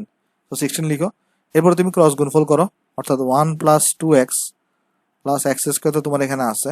তাহলে এখানে 16 মাইনাস 32x প্লাস 16 এর এক্স স্কোয়ার। তাহলে ওই এই পাশেগুলোকে তো ওই পাশে নিয়ে যাও, তাহলে এখানে থাকবে 15x square minus 34x plus 15 equal to 0। তাহলে এখান থেকে এক্স বাই করে ফেলো ক্যালকুলেটর দিয়ে। আসলে আশা করি তোমরা এটা সমাধান করতে পারো ক্যালকুলেটর দিয়ে। 15 মাইনাস 34 আর হচ্ছে 15, তাহলে 5/3 আর 3/5। তাহলে একটা আসতেছে তোমার এখানে 5/3। তো 5/3 এর ভ্যালু কত? 1.667, আর একটা আসতেছে তোমার এখানে 0.6। ওকে, তাহলে দেখো আমাকে তোমরা নিজেরাই বলো কোনটা গ্রহণযোগ্য হবে আর কোনটা গ্রহণযোগ্য হবে না। দুটোটা পজিটিভ আসছে, তাহলে এখানে বুঝেই যাচ্ছ এখানে কিন্তু কোনটা গ্রহণযোগ্য হবে। এখানে কিন্তু 0.6টা গ্রহণযোগ্য হবে। কেন 1.167টা গ্রহণযোগ্য হবে না? কারণ এখানে 1 মোল থেকে ভাই এক্স পরিমাণ বাদ যাচ্ছে। এক্স কি জিনিস? বিয়োজিত মোল সংখ্যা। তো 1 থেকে কখনো এটা থেকে বড় জিনিস বিয়োজিত হতে পারে? ধরো তোমার কাছে হচ্ছে যে 50 টাকা, এখন তুমি কাউকে 70 টাকা ধার দিতে পারবা না? তুমি 50 টাকার মধ্যে বাকি, মানে ধরো তুমি 40 টাকা ধার দিতে পারবা, 30 টাকা ধার দিতে পারবা। তোমার কাছে আছে 50 টাকা, তুমি 70 টাকা ধার দিতে পারবা না। মনে মনে ধার দিতে পারবা, কিন্তু অ্যাকচুয়ালি দিতে পারবা না, তাই না? তাই এখানে কিন্তু আসলে ওই যে 1.667টা গ্রহণযোগ্য হবে না, কারণ তার কাছে আছে হচ্ছে 1। সে ম্যাক্সিমাম 0.6 বাদ দিতে পারলো, কিন্তু 1.667কে সে কিন্তু বাদ দিতে পারবে না, তার তার অ্যাবিলিটি নেই এটা বাদ দেওয়ার। ওকে, তাহলে কিন্তু আমরা এখান থেকে কি বলতে পারি? আমরা এখান থেকে বলতে পারি যেরকম যে এক্স ইকুয়ালস টু 1.667 গ্রহণযোগ্য নয়, কারণ 1 মোল হতে 1.667 মোল বিয়োজিত করা সম্ভব নয়। বিয়োজিত করা সম্ভব নয়। ওকে, তাহলে এখান থেকে তাহলে তোমার এক্স এর মানটা গ্রহণযোগ্য হবে, এক্স এর মান গ্রহণযোগ্য হবে এখানে 0.6। তাহলে 0.6 এক্স এর মানটা যদি গ্রহণযোগ্য হয় তাহলে কিন্তু তুমি ইজিলি এখানে এনর ঘনমাত্রা আর NO2 এর ঘনমাত্রা বের করতে বলছো না। তাহলে এখানে দেখো তো এনর ঘনমাত্রা কত হবে, এনর এখানে মূল সংখ্যা কত 1 প্লাস এক্স, আর এখানে এনর এখানে তোমার দেখো তো ইয়াটা দেওয়া আছে কত, এই যে তোমার আয়তন দেওয়া আছে কত 1। তো তোমার এখানে আয়তন দেওয়া আছে তোমার এখানে 1। সো তুমি যদি এখানে এটা বসাও, এক্স এর জায়গায় যদি তুমি এখানে 0.6 বসাও, তাহলে এখানে তোমার এনর ঘনমাত্রা কত চলে আসছে, এনর ঘনমাত্রা হচ্ছে 1.6 মোল পার লিটার। সো এটা হচ্ছে তোমার এখানে এনর ঘনমাত্রা এটা চলে আসছে। সো এটা তোমার হচ্ছে একটা আনসার, রাইট, এটা তোমার হচ্ছে একটা আনসার, খুব ইজি ম্যাথ। তারপর তোমার এখানে আরেকটা কি লাগতেছিল, NO2 এর ঘনমাত্রা, অর্থাৎ NO2 এর ঘনমাত্রা বের করো। এটা কত আসবে, এখানে দেখো NO2 মানে কত 1 মাইনাস এক্স, মূল সংখ্যা 1 মাইনাস এক্স ডিভাইডেড বাই হচ্ছে তোমার 1 মাইনাস এক্স ডিভাইডেড বাই তোমার এখানে হচ্ছে 1। এক্স এর জায়গায় তুমি তাহলে 0.6 বসাও, তাহলে 1 থেকে 0.6 গেলে কত 0.4 মোল পার লিটার। সেটা হচ্ছে তোমার এখানে আনসার, মোল পার লিটার, এটা হচ্ছে তোমার এখানে আনসার, রাইট। তাহলে এখানে তুমি তাহলে আনসার লিখে দাও। সেটা হচ্ছে তোমার হচ্ছে এখানে আনসার। আশা করি এই ম্যাথটা বুঝতে পারছো এখানে ভাই। তাহলে এখান থেকে হচ্ছে আমরা এই চমৎকার একটা ম্যাথ দেখলাম, আশা করি এটা আমরা এগুলো বুঝতে পারছি। তাহলে চলো আমরা ভাই নেক্সটে চলে যাই। এবারে ম্যাথগুলো একদম ইজি, দুনিয়ার ইজি ম্যাথগুলো। চলো আসো আমরা আস্তে আস্তে এগুলো করতে থাকি। আচ্ছা তাহলে আমরা এই ম্যাথটা সলভ করি। দেখো এখানে আমাকে বলতেছে কি, আমার এখানে বলা হচ্ছে যে 700 কেলভিন তাপমাত্রা এবং 20 অ্যাটমসফিয়ার চাপে এই 2NH3 থেকে N2 এবং 3H2 বিক্রিয়াটা সাম্যাবস্থায় 21% N2 16% NH3 থাকে। বিক্রিয়াটির ক্যাপি কত নির্ণয় করো। সো এখানে চলো আমরা আসো বের করি, আসো ক্যাপি বের করতে বসো আমাকে।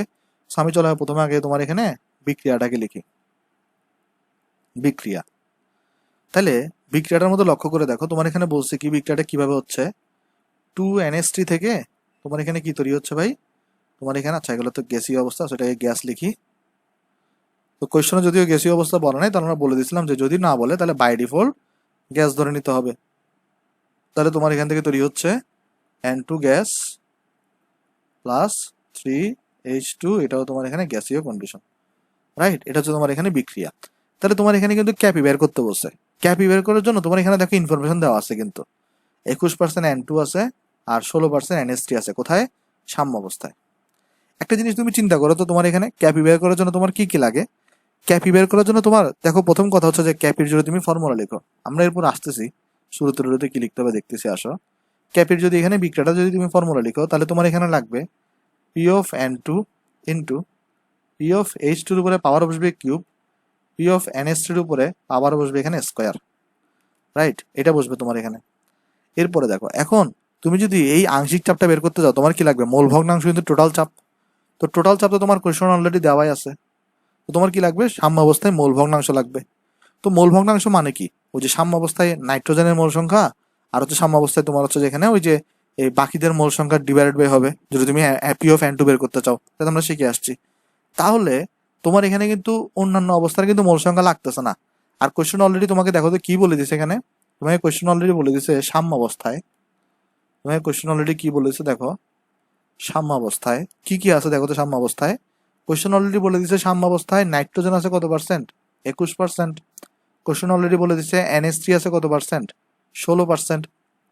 তাহলে তুমি লক্ষ্য করে দেখো একটা সিস্টেম কি দিয়ে কি দিয়ে গঠিত হচ্ছে, এখানে NH3 N2 এবং হাইড্রোজেন দিয়ে। আর একটা সিস্টেমে কত থাকে, 100% থাকে। তাহলে অলরেডি NH3 যদি তোমার এখানে 16% হয়ে যায়, N2 যদি তোমার এখানে 21% হয়ে যায়, তাহলে এখানে হাইড্রোজেন কত পার্সেন্ট থাকবে, 100 থেকে তুমি 16 আর 21টাকে বাদ দিয়ে দাও, তাহলে এখানে থাকবে হাইড্রোজেন থাকবে তোমার এখানে কত, 63%। জিনিসটা বুঝো, অলরেডি তোমার এখানে কোয়েশ্চনে NH3 এবং তোমার নাইট্রোজেন এই দুইটার পার্সেন্টেজ কিন্তু তোমার এখানে দেওয়াই আছে। তো তোমার এখানে তাহলে হাইড্রোজেনেরটা কত হবে, টোটাল 100% থেকে তুমি তাহলে এই দুইটাকে বাদ দিয়ে দাও, তাহলে তোমার এখানে 63% হাইড্রোজেন থাকবে। তাহলে এটা বের করে আমার লাভটা কি হয়েছে, কারণ এটা বের করে আমার লাভটা হয়েছে আমি এখন এখানে ইজিলি ক্যাপিটা ক্যালকুলেট করতে পারবো। কেমনে, চলো আমি প্রথমে একটা তোমাকে জিনিস দেখাই। আগে চলো আমরা এখানে বের করি, এখানে মূল ভগ্নাংশগুলো বের করে ফেলে আসো। যেমন আমরা যদি প্রথমে বের করতে চাই এক্স অফ NH3 কত আসবে, মানে NH3 এর মূল ভগ্নাংশ। মূল ভগ্নাংশ মানে কি, নিজের তোমার এখানে মূল সংখ্যা ডিভাইডেড বাই টোটাল মোল সংখ্যা। যেমন এখানে দেখো এই NH3 আছে কতটুকু 16%, মানে 16 মোল। তো এটাকে তুমি যদি মোল হিসাব করো তাহলে 16 মোল আছে। টোটাল কয় মোল আছে সিস্টেমের মধ্যে? টোটাল আছে এখানে 100 মোল। তাহলে এখানে কত হবে তোমার? এখানে 0.16 হবে। অনুরূপভাবে এখানে তুমি যদি নাইট্রোজেনের যদি মোল ভগ্নাংশ হিসাব করতে চাও, নাইট্রোজেনের এখানে কত পার্সেন্ট আছে? 21% আছে না? অর্থাৎ নাইট্রোজেনের 21 মোল চিন্তা করতে পারো। তাহলে 21 মোল আছে। তাহলে এখানে 21 মোল থেকে এই যে টোটাল কয় মোল আছে সিস্টেমে এখন দেখো 100%, অর্থাৎ 100। অর্থাৎ তুমি এখানে লিখতে পারো 0.21। হাইড্রোজেনের বেলায় দেখো তো, হাইড্রোজেন আছে 63%, অর্থাৎ হাইড্রোজেনের নিজের মোল সংখ্যা কতটুকু? 63 মোল। টোটাল এখানে কয় মোল আছে সিস্টেমের মধ্যে সাম্য অবস্থায়? এখন 100 মোল। তাহলে এখানে হচ্ছে 0.63। তাহলে এবার ইজিলি তুমি কিন্তু এখান থেকে পি অফ NH3 বের করে ফেলতে পারো। যেমন পি অফ NH3 মানে কত? X of NH3 into P total. তো এক্স অফ NH3 কত হবে এখানে? 0.16। আর পি টোটাল এখানে দেওয়া আছে দেখো কত? 20। তাহলে তুমি 20 দিয়ে গুণ করো এটাকে, 0.16 কে তুমি এখানে 20 দিয়ে গুণ করো। সো তোমার এখানে রেজাল্ট আসবে তাহলে 3.2 আসছে এখানে অ্যাটমসফিয়ার। আবার তুমি যদি এখানে পি অফ N2 বের করতে চাও তাহলে এটা আসবে x of N2 into P total. X of N2 মানে 20.21 আর পি টোটাল মানে এখানে 20।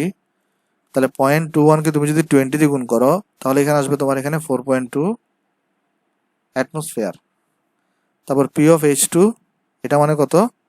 এই যে x of H2 into P total. এটা তো আমরা ফর্মুলা আগে শিখে আসছি। তাহলে এক্স অফ H2 এখানে কত? 0.63 ইন্টু 20। কত আসবে? 0.63 ইন্টু 20, এখানে আসবে 12.6 অ্যাটমসফিয়ার। তাহলে যদি সবগুলোকে আমরা যদি এখানে যদি ডান পাশে নিয়ে আসি এবং আমরা যদি এখানে ক্যালকুলেট করি, আসো ক্যাপি পি অফ N2 আমরা বের করছি কত? এখানে 4.2। পি অফ H2 বের করছি কত? 12.6। এটা তাহলে হোল কিউব দাও। পি অফ NH3 কত বের করছি? না 3.2। এটা তাহলে তুমি এখানে স্কোয়ার দিয়ে দাও। তাহলে এখানে আমার ক্যাপি কত আসবে? আমরা যদি ক্যালকুলেট করি এখানে দেখো তো, 4.2 ইন্টু 12.636 এর হোল কিউব ডিভাইডেড বাই 3.2 এর স্কোয়ার। তাহলে এটা আসছে আমার কাছে 820.47। তাহলে এখান থেকে আমার ক্যাপির ভ্যালু আসছে 820.47। তাহলে এখান থেকে দেখো তো ডেল্টা এন কত? দেখো গ্যাসীয় উৎপাদক কত আছে? নাইট্রোজেনের 1 মোল, বিক্রিয়কের 3, আর এখানে 2 যাবে। তাহলে এখানে আসবে 4 থেকে 2 গেলে 2 থাকবে। এখানে এটা একক হবে অ্যাটমসফিয়ার। আমরা সবাই জানি অ্যাটমসফিয়ার ডেল্টা এন। আর ডেল্টা এন এর ভ্যালু এখানে আমরা তাহলে 2 বের হইলো। তাহলে ক্যাপি আসবে আমার এখানে 820.47 অ্যাটমসফিয়ারের স্কোয়ার। সো এটা হচ্ছে তোমার এখানে ক্যাপি এর আনসার। ওকে, আশা করি এটা বুঝতে পারছো ভাই। তাহলে চলো আমরা নেক্সট ম্যাথে যাই। আসো আমরা দেখি নেক্সট ম্যাথ আমাদেরকে কি বলতেছে। নেক্সট ম্যাথ দেখো, নেক্সট ম্যাথে কি হয় এখানে তোমাকে কি বলছে দেখো তো। বলছে যে 427 ডিগ্রি সেন্টিগ্রেড তাপমাত্রায় এবং 20 অ্যাটমসফিয়ার চাপে এই বিক্রিয়াটাতে সাম্যাবস্থায় 16% মোল NH3 আছে।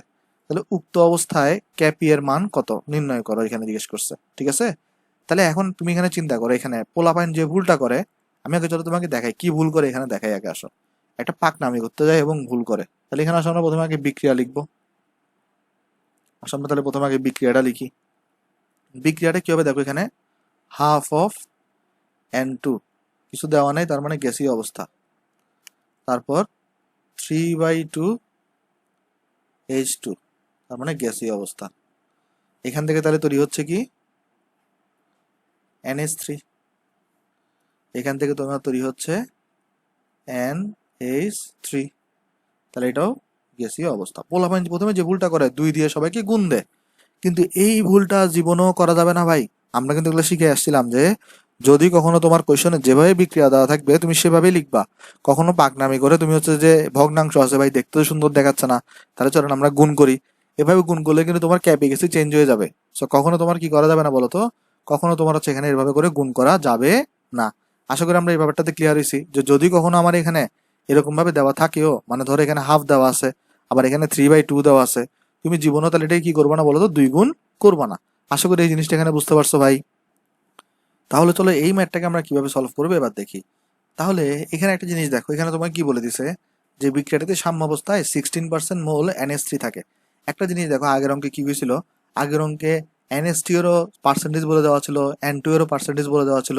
তো তুমি দুইটাকে যোগ করে 100 থেকে বিয়োগ দিলে হাইড্রোজেনের পার্সেন্টেজটা তুমি এখানে পেয়ে গেছো। কিন্তু এই অঙ্কটাতে দেখো অনলি NH3 এর দেওয়া আছে, তাহলে বাকি দুইটার কি এখান থেকে বের করা সম্ভব একবারে? একবারে কিন্তু সম্ভব না। যেমন দেখো আগের অঙ্কটাতে তোমার কিন্তু এখানে শুরুতে এরকম কোনো কন্ডিশন লিখতে হয় নাই, কেন? কারণ আগের অঙ্কটাতে তোমার এখানে অলরেডি এই তোমার সরি অলরেডি কিন্তু তোমার তাহলে আগের অঙ্কটাতে এই স্টার্টিং লিখতে হয় নাই, কেন ভাই? কারণ আগের অঙ্কটাতে অলরেডি তোমার কোশ্চনে N2 আর NH3 এর পার্সেন্টেজ বলেই দেওয়া ছিল। কিন্তু এইবার তোমার কিন্তু শুরুতে এগুলো লিখতে হবে, কেন? কারণ এবার কিন্তু এখানে স্টার্টিং এ তোমার এখানে খেয়াল করে দেখো লিখতে হবে কেন, কারণ এবার কিন্তু এখানে দুইজনের পার্সেন্টেজ বলে দেওয়া নাই, এখানে শুধু কিন্তু একজনের পার্সেন্টেজ বলে দিছে। সো যদি দুইজনের পার্সেন্টেজ বলে দেওয়া থাকতো তাহলে আমাকে স্টার্টিং লিখতে হইতো না, আমি ডাইরেক্ট 100 থেকে বিয়োগ দিয়ে বাকিটার পার্সেন্টেজ বের করে ফেলতে পারতাম। কিন্তু আমার এই অঙ্কটাতে একজনের পার্সেন্টেজ বলে দিছে, সেই জন্য আমার এখানে কি লিখতে হবে, স্টার্টিং এ শুরুতে।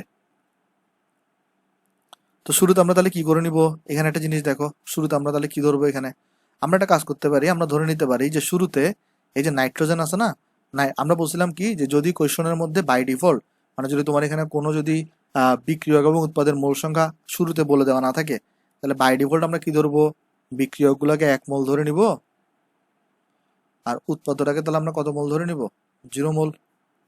তারপর সাম্যাবস্থার হিসাবে যাব আমরা, সাম্যাবস্থায়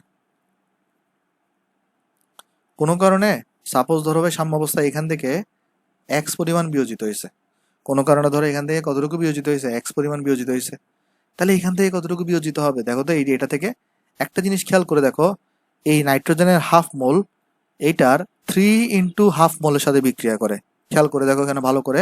আচ্ছা আগে এই আইডিয়াটা ক্লিয়ার করে যে তুমি এখানে আগের অঙ্কটাতে স্টার্টিং লিখো নাই, কিন্তু এই অঙ্কটাতে স্টার্টিং এর কন্ডিশনটা লিখছো, কেন? কারণ আগের অঙ্কটাতে দুইজনের তোমার পার্সেন্টেজ দেওয়া ছিল, তো তৃতীয় জনের সাম্যাবস্থায় পার্সেন্টেজ বের করা তোমার জন্য কোনো ব্যাপারই না। কিন্তু এই অঙ্কটাতে তুমি শুরুতে কেন লিখতেছো, কারণ এই অঙ্কটাতে তোমার একজনের পার্সেন্টেজ বলে দিছে, দুইজনের পার্সেন্টেজ কিন্তু বলে নাই। সো তোমার এখানে তাহলে ম্যানুয়ালি হিসাব করতে হবে জিনিসটা, হ্যাঁ। তাহলে আমি শুরুতে, তাহলে এখন শুরুতে আমরা এগুলোকে কেন আমরা বিক্রিয়কগুলোকে 1 মোল ধরে নিলাম, কারণ কোশ্চনে আমাকে স্টার্টিং মোল সংখ্যা কত হবে সেটা উল্লেখ করা নাই। এরকম উল্লেখ করা না থাকলে আমরা কি করি, আমরা বাই ডিফল্ট বিক্রিয়কের মোল সংখ্যাটাকে আমরা 1 ধরে নিই এবং উৎপাদের মোল সংখ্যাটাকে আমরা বাই ডিফল্ট 0 ধরে নিই। তো এখানে আমরা 0 এবং 1 ধরে নিছি। তারপর আমরা কি ধরছি, এখানে ধরো নাইট্রোজেন থেকে x মোল বিয়োজিত হচ্ছে, তাহলে খেয়াল করে দেখো নাইট্রোজেনের হাফ মোলের সাথে হাইড্রোজেনের বিক্রিয়া করে কতটুকু, 3/2, মানে 3/2, অর্থাৎ হাফের 3 গুণ বিক্রিয়া করে। তাহলে খেয়াল করে দেখো নাইট্রোজেনের হাফ মোলের সাথে হাইড্রোজেনের হাফের 3 মোল বিক্রিয়া করে, অর্থাৎ নাইট্রোজেন থেকে যদি মানে এক্স পরিমাণ খরচ হয়, এর থেকে কতটুকু খরচ হবে, 3x পরিমাণ। কেন 3x পরিমাণ খরচ হবে আমি তোমার এখানে বুঝাই বলি, এতে খরচ হবে কিন্তু 3x পরিমাণ। কেন 3x পরিমাণ খরচ হবে চলো বুঝিয়ে আসো। কারণ দেখো এইটার হাফ থাকলে এখানে কিন্তু হাফের 3 গুণ বিক্রিয়া করতেছে, অর্থাৎ এইটার যতটুকু বিক্রিয়া করবে নাইট্রোজেনের তার কিন্তু 3 গুণ বেশি বিক্রিয়া করবে হাইড্রোজেনের। তাহলে নাইট্রোজেন থেকে সরতেছে এক্স, তাহলে এখান থেকে সরবে 3x। তারপরে লক্ষ্য করো এখানে সেটা হচ্ছে যে হাফ থেকে 1 মোল NH3 তৈরি হচ্ছে, অর্থাৎ হাফের ডাবল কিন্তু হচ্ছে 1, তাই না? খেয়াল করে দেখো হাফকে তুমি যদি 2 দিয়ে গুণ করো তাহলে তো তুমি এখানে 1 পাচ্ছ, অর্থাৎ এই নাইট্রোজেনের যতটুকু আছে তার ডাবল তৈরি হবে কিন্তু NH3 তে। তাহলে নাইট্রোজেন থেকে x পরিমাণ সরতেছে, তাহলে এখানে কতটুকু তৈরি হবে, ডাবল, অর্থাৎ 0 + 2x। 0 তো আগে ছিল, এখন হচ্ছে 2x হয়েছে এখানে। ওকে, আশা করি আমরা এই জিনিসটা এখানে বুঝতে পারছি ভাই। তাহলে চলো তোমাকে জিনিসগুলো আমি আরেকবার ব্যাখ্যা করি, কারণ এই অঙ্কটা তো অনেকে একটু কনফিউজড হয়ে যায়, কারণ ভগ্নাংশ টগ্নাংশ দেখে তো এই জন্য। তাহলে দেখো আমি তোমাকে বলি কনফিউজড হওয়ার কিছু নেই ভাই। দেখো এখানে এটার ধরো নাইট্রোজেনের এখানে আমি 1 মোল ধরে নিছি, তাহলে এটাও আমি স্টার্টিং এ 1 মোল ধরে নিছি, তাহলে এটা স্টার্টিং এ 0 মোল।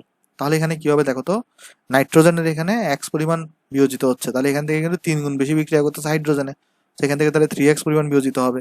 আবার এখান থেকে হাফ থেকে 1 তৈরি হচ্ছে, অর্থাৎ ডাবল জিনিস তৈরি হচ্ছে, তাহলে এক্স বিয়োজিত হইলে এখানে তাহলে 2x তৈরি হবে। ওকে, আশা করি এটা বুঝতে পারছো এখানে। তাহলে যদি আমরা এখন এখানে দেখো, আমরা যদি এখন এখানে দেখো এখানে কি দেওয়া আছে, সাম্যাবস্থার মধ্যে আমার এখানে বলে দিছে, সাম্যাবস্থার মধ্যে এই NH3 যেটা আছে অর্থাৎ এটার কতটুকু মোল আছে, 16%, অর্থাৎ 0.16। তার মানে দেখো তো আমরা এখানে দেখতেছি এখানে প্রশ্ন মতে এই যে 2x, এটা কতটুকু, 16% মোল, অর্থাৎ 0.16। আমি পার্সেন্টেজটাকে যদি আমি 100 দিয়ে ভাগ করি তাহলে কত আসে? 0.16। তাহলে x ইকুয়াল টু কত আসবে তোমার এখানে? x ইকুয়াল টু আসবে তোমার এখানে 0.08, রাইট? তুমি এখানে 2 দিয়ে ভাগ করে দাও, 0.16 কে 2 দিয়ে ভাগ করলে কত আসে? 0.08। তার মানে খেয়াল করে দেখো, এখানে আমরা যদি এখানে নিচে লিখি তাহলে দেখো তো সাম্যাবস্থায় n2 কত আছে এই x এর জায়গায়, তাহলে তুমি এখানে 0.08 বসাও, আর এখানেও তুমি x এর জায়গায় তাহলে এখানে 0.08 বসাও, এখানেও x এর জায়গায় তুমি এখানে 0.08 বসাও। তাহলে যদি আমরা ক্যালকুলেট করি আর একটু নিচে নামাই, তাহলে এখানে কত থাকবে দেখো, 1 থেকে যদি আমার 0.08 বাদ যায় তাহলে এখানে থাকবে হচ্ছে যে 0.92 মোল,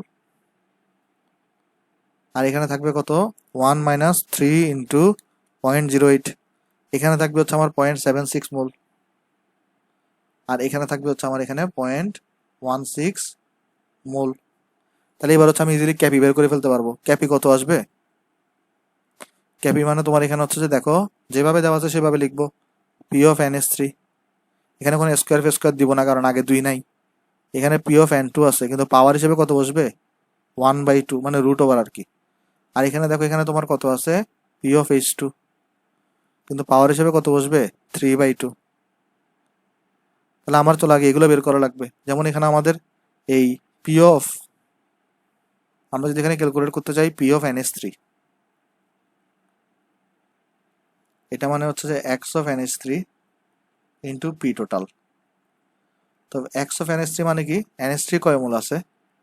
0.16, আর টোটাল কয় মোল আছে দেখো তো এখানে, টোটাল আছে 0.92 প্লাস 0.76 প্লাস 0.16, টোটাল আছে তোমার এখানে 1.84,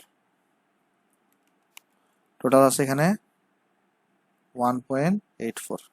তাহলে আমি চলে এখানে লিখেও দিই একটু করে, এটাকে চলো আমি নিচে নামাই ফর্মুলাটাকে, নাহলে তোমরা কনফিউজড হয়ে যাবা যে 1.84 পাইছি থেকে, এন্ড টোটাল ইকুয়াল টু আছে 0.92 প্লাস 0.76 প্লাস 0.16, তাহলে কত আসছে এখানে? 1.84 mole. So into P total, P total কত? 20 অ্যাটমসফিয়ার। তাহলে এটাকে 20 দিয়ে মাল্টিপ্লাই করো। সো তোমার এখানে তাহলে আসবে কত?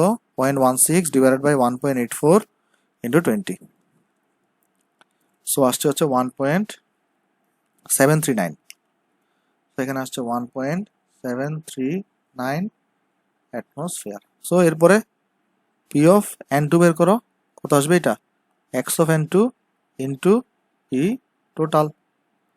তাহলে x অফ N2 মানে কত? N2 মোল সংখ্যা, N2 এখানে মোল সংখ্যা কত দেওয়া আছে কোশ্চনে, মানে এতে আমরা বের করছি 0.92, টোটাল হচ্ছে 1.84 ইন্টু 20, তাহলে 0.92 ডিভাইডেড বাই 1.84 ইন্টু 20, সেখানে আসবে তাহলে 10।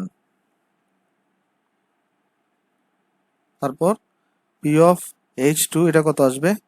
x of H2 into P total. তাহলে x অফ H2 মানে কত? 0.76 ডিভাইডেড বাই 1.84 ইন্টু 20, সেখানে আসবে কত দেখো? 0.76 ডিভাইডেড বাই 1.84 ইন্টু 20, সেখানে আসবে তোমার হচ্ছে 8.26 অ্যাটমসফিয়ার। তো তুমি যদি সবগুলো ভ্যালুকে এখানে বসাই দাও, সবগুলো ভ্যালুকে যদি আমি এখানে বসাই দিই তাহলে দেখো তো কত আসবে আমার এখানে। যদি আমরা ভ্যালুগুলোকে বসাই, অর্থাৎ আমরা তাহলে পি অফ NH3 কত বসাবো? পি অফ NH3 পাইছি এখানে কত? 1.739। তারপর আমরা পি অফ N2 পাইছি কত এখানে? 10, এটার উপরে পাওয়ার হচ্ছে হাফ। পি অফ H2 পাইছি কত? 8.26, পাওয়ার হচ্ছে এখানে 3/2।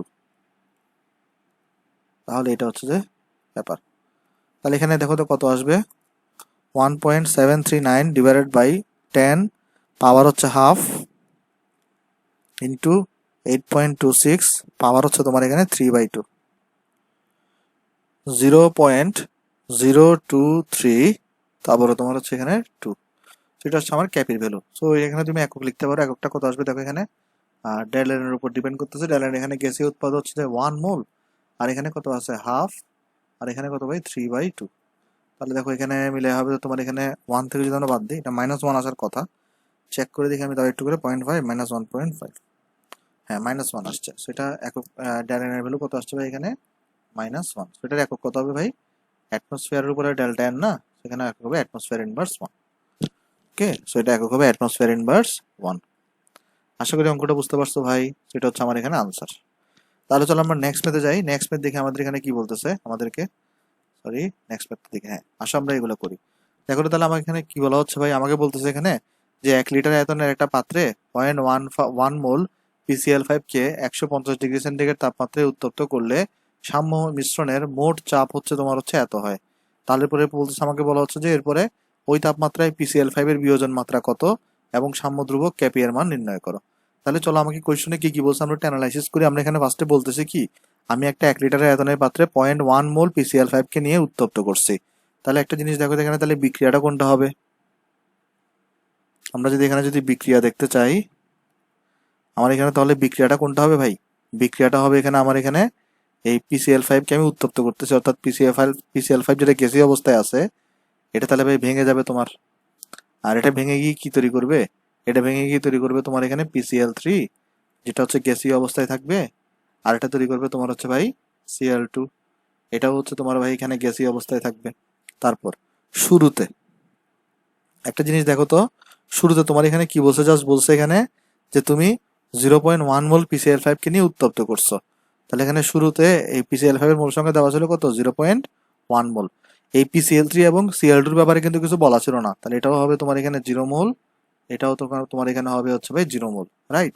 আচ্ছা, এরপরে তোমাকে বলছে কি, যে তুমি যখন উত্তপ্ত করছো তখন 150 ডিগ্রি সেন্টিগ্রেড তাপমাত্রায়, আর এটাকে 1 লিটার আয়তনে পাত্রে তুমি এটাকে উত্তপ্ত করছো। তোমার এখানে সাম্য মিশ্রণের মোট চাপটা কত হয়েছে? এখানে টোটাল চাপ দেওয়া আছে 4.38 × 10⁵ নিউটন পার মিটার স্কোয়ার।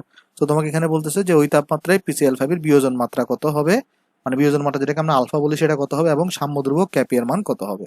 তাহলে আমার এখানে বের করতে হবে। চলো আমি তাহলে এখানে লিখি সাম্য অবস্থায়।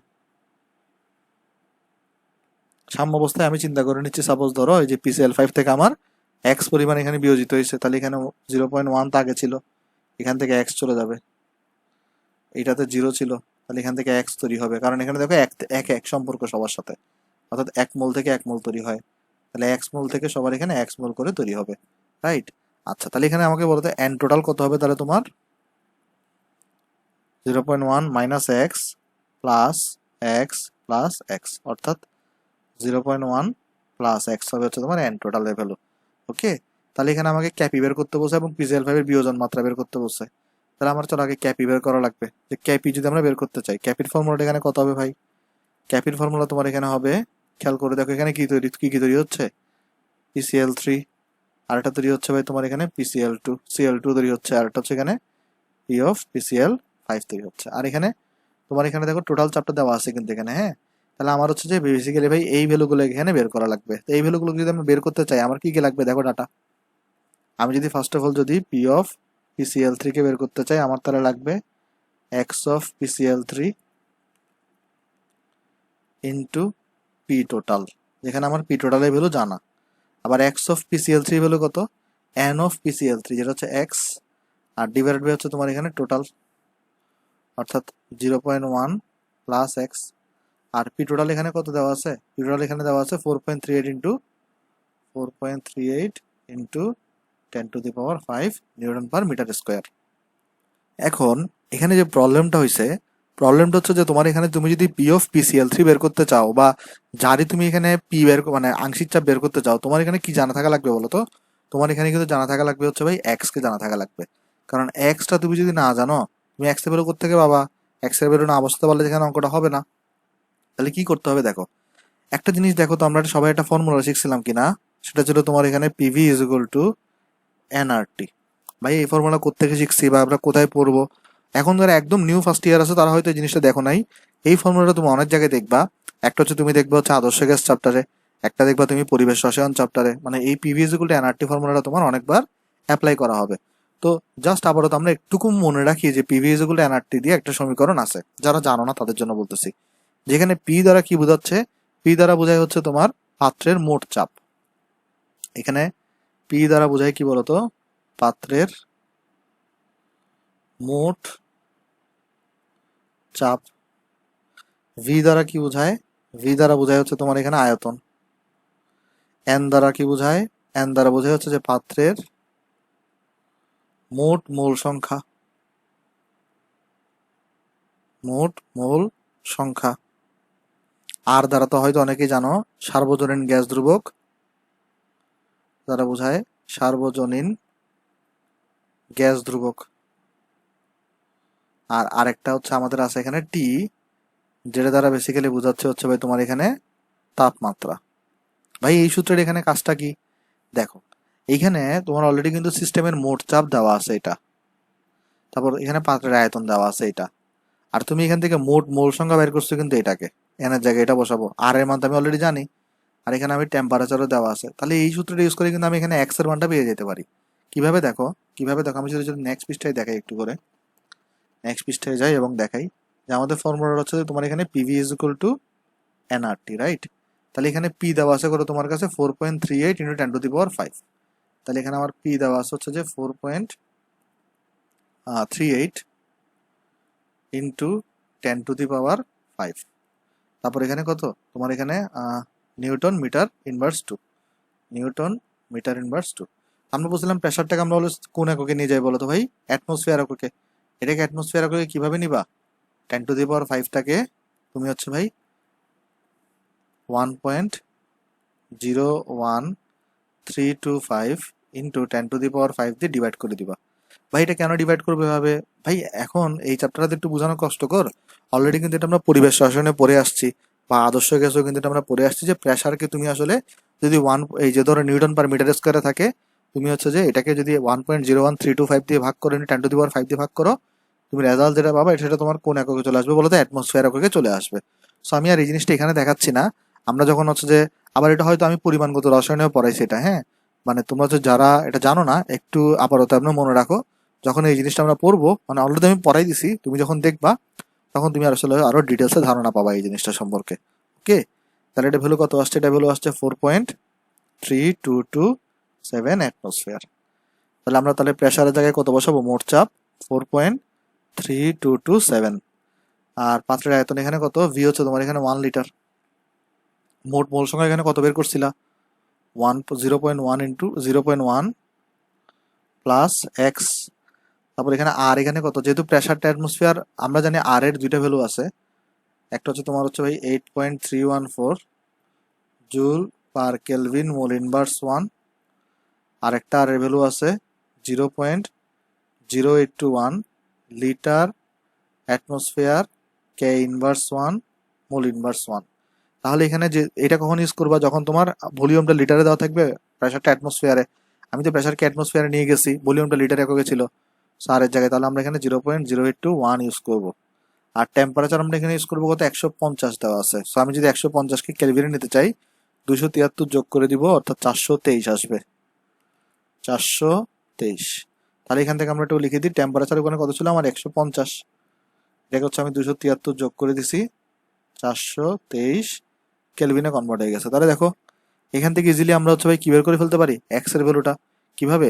তুমি এখানে দেখো, এখানে লিখতে পারো 0. আমি একটা লাইন লিখে দিতে পারি, আমি জাস্ট তোমাকে তো ভেঙে ভেঙে দেখাচ্ছি।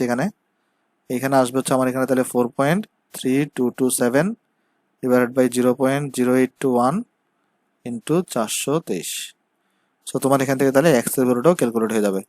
তাহলে 4.3227 ডিভাইডেড বাই 0.0821 ইন্টু 423 মাইনাস 0.1।